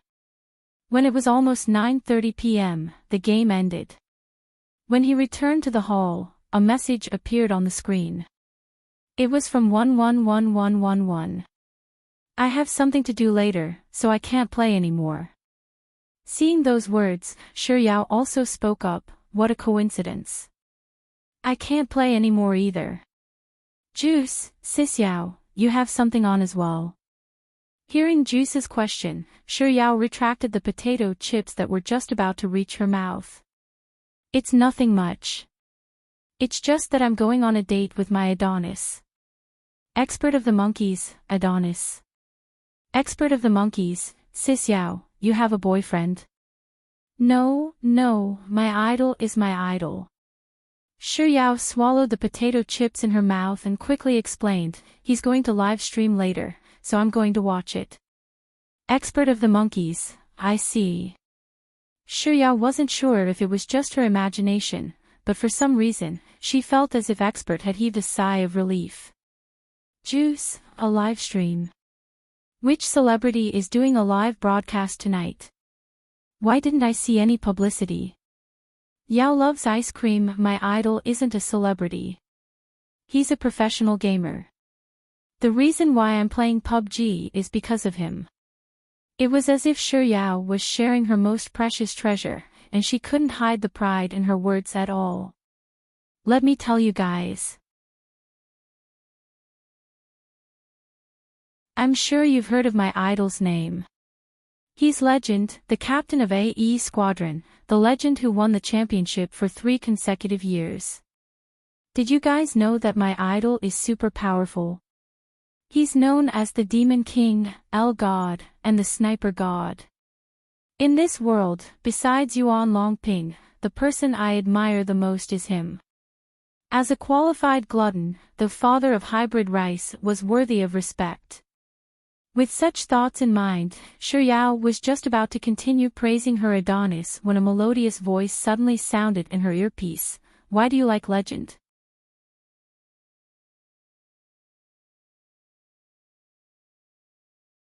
Chapter 196. Why do you like Legend? Shi Yao was taken aback for a moment before realizing that the person who had spoken this time wasn't Juice or Expert but Mr. Numbers. It was rare for Mr. Numbers to have a voice chat, and this was one of the few times he had spoken to her. However, just like the first time, Shi Yao was mesmerized by his pleasant voice for a moment before she hurriedly snapped out of her reverie and replied to less than 111,111's question. The first time I noticed Legend was because he was a little different from the other professional players. He didn't show his face, live stream, participate in commercial performances, or interact actively with fans. Of course, that was only because I noticed him and knew that he was a professional player. To be honest, I couldn't even remember the letters of his class name, Legend. Besides, I don't play games, so I know very little about them. That's why I didn't know that he was very strong back then. I only noticed him for a moment before lowering my head to eat my mala hotpot. Shi Yao paused for a moment before explaining. I was still in high school back then, and I was eating mala hotpot with my classmates across the street. The boss of the mala hotpot was watching the competition. The next time I came to know about Legend was by chance. Back then, I was bored riding the bus home, so I took out my phone and browsed through Weibo. I saw that he was on the trending searches, and there was an interview with him. Unlike other professional players, it wasn't a video interview but a transcript of Legend's words. That was 3 years ago, but there was a paragraph in the interview that I remember very clearly. Adonis said that he wasn't the strongest newcomer, nor was he a dark horse in esports.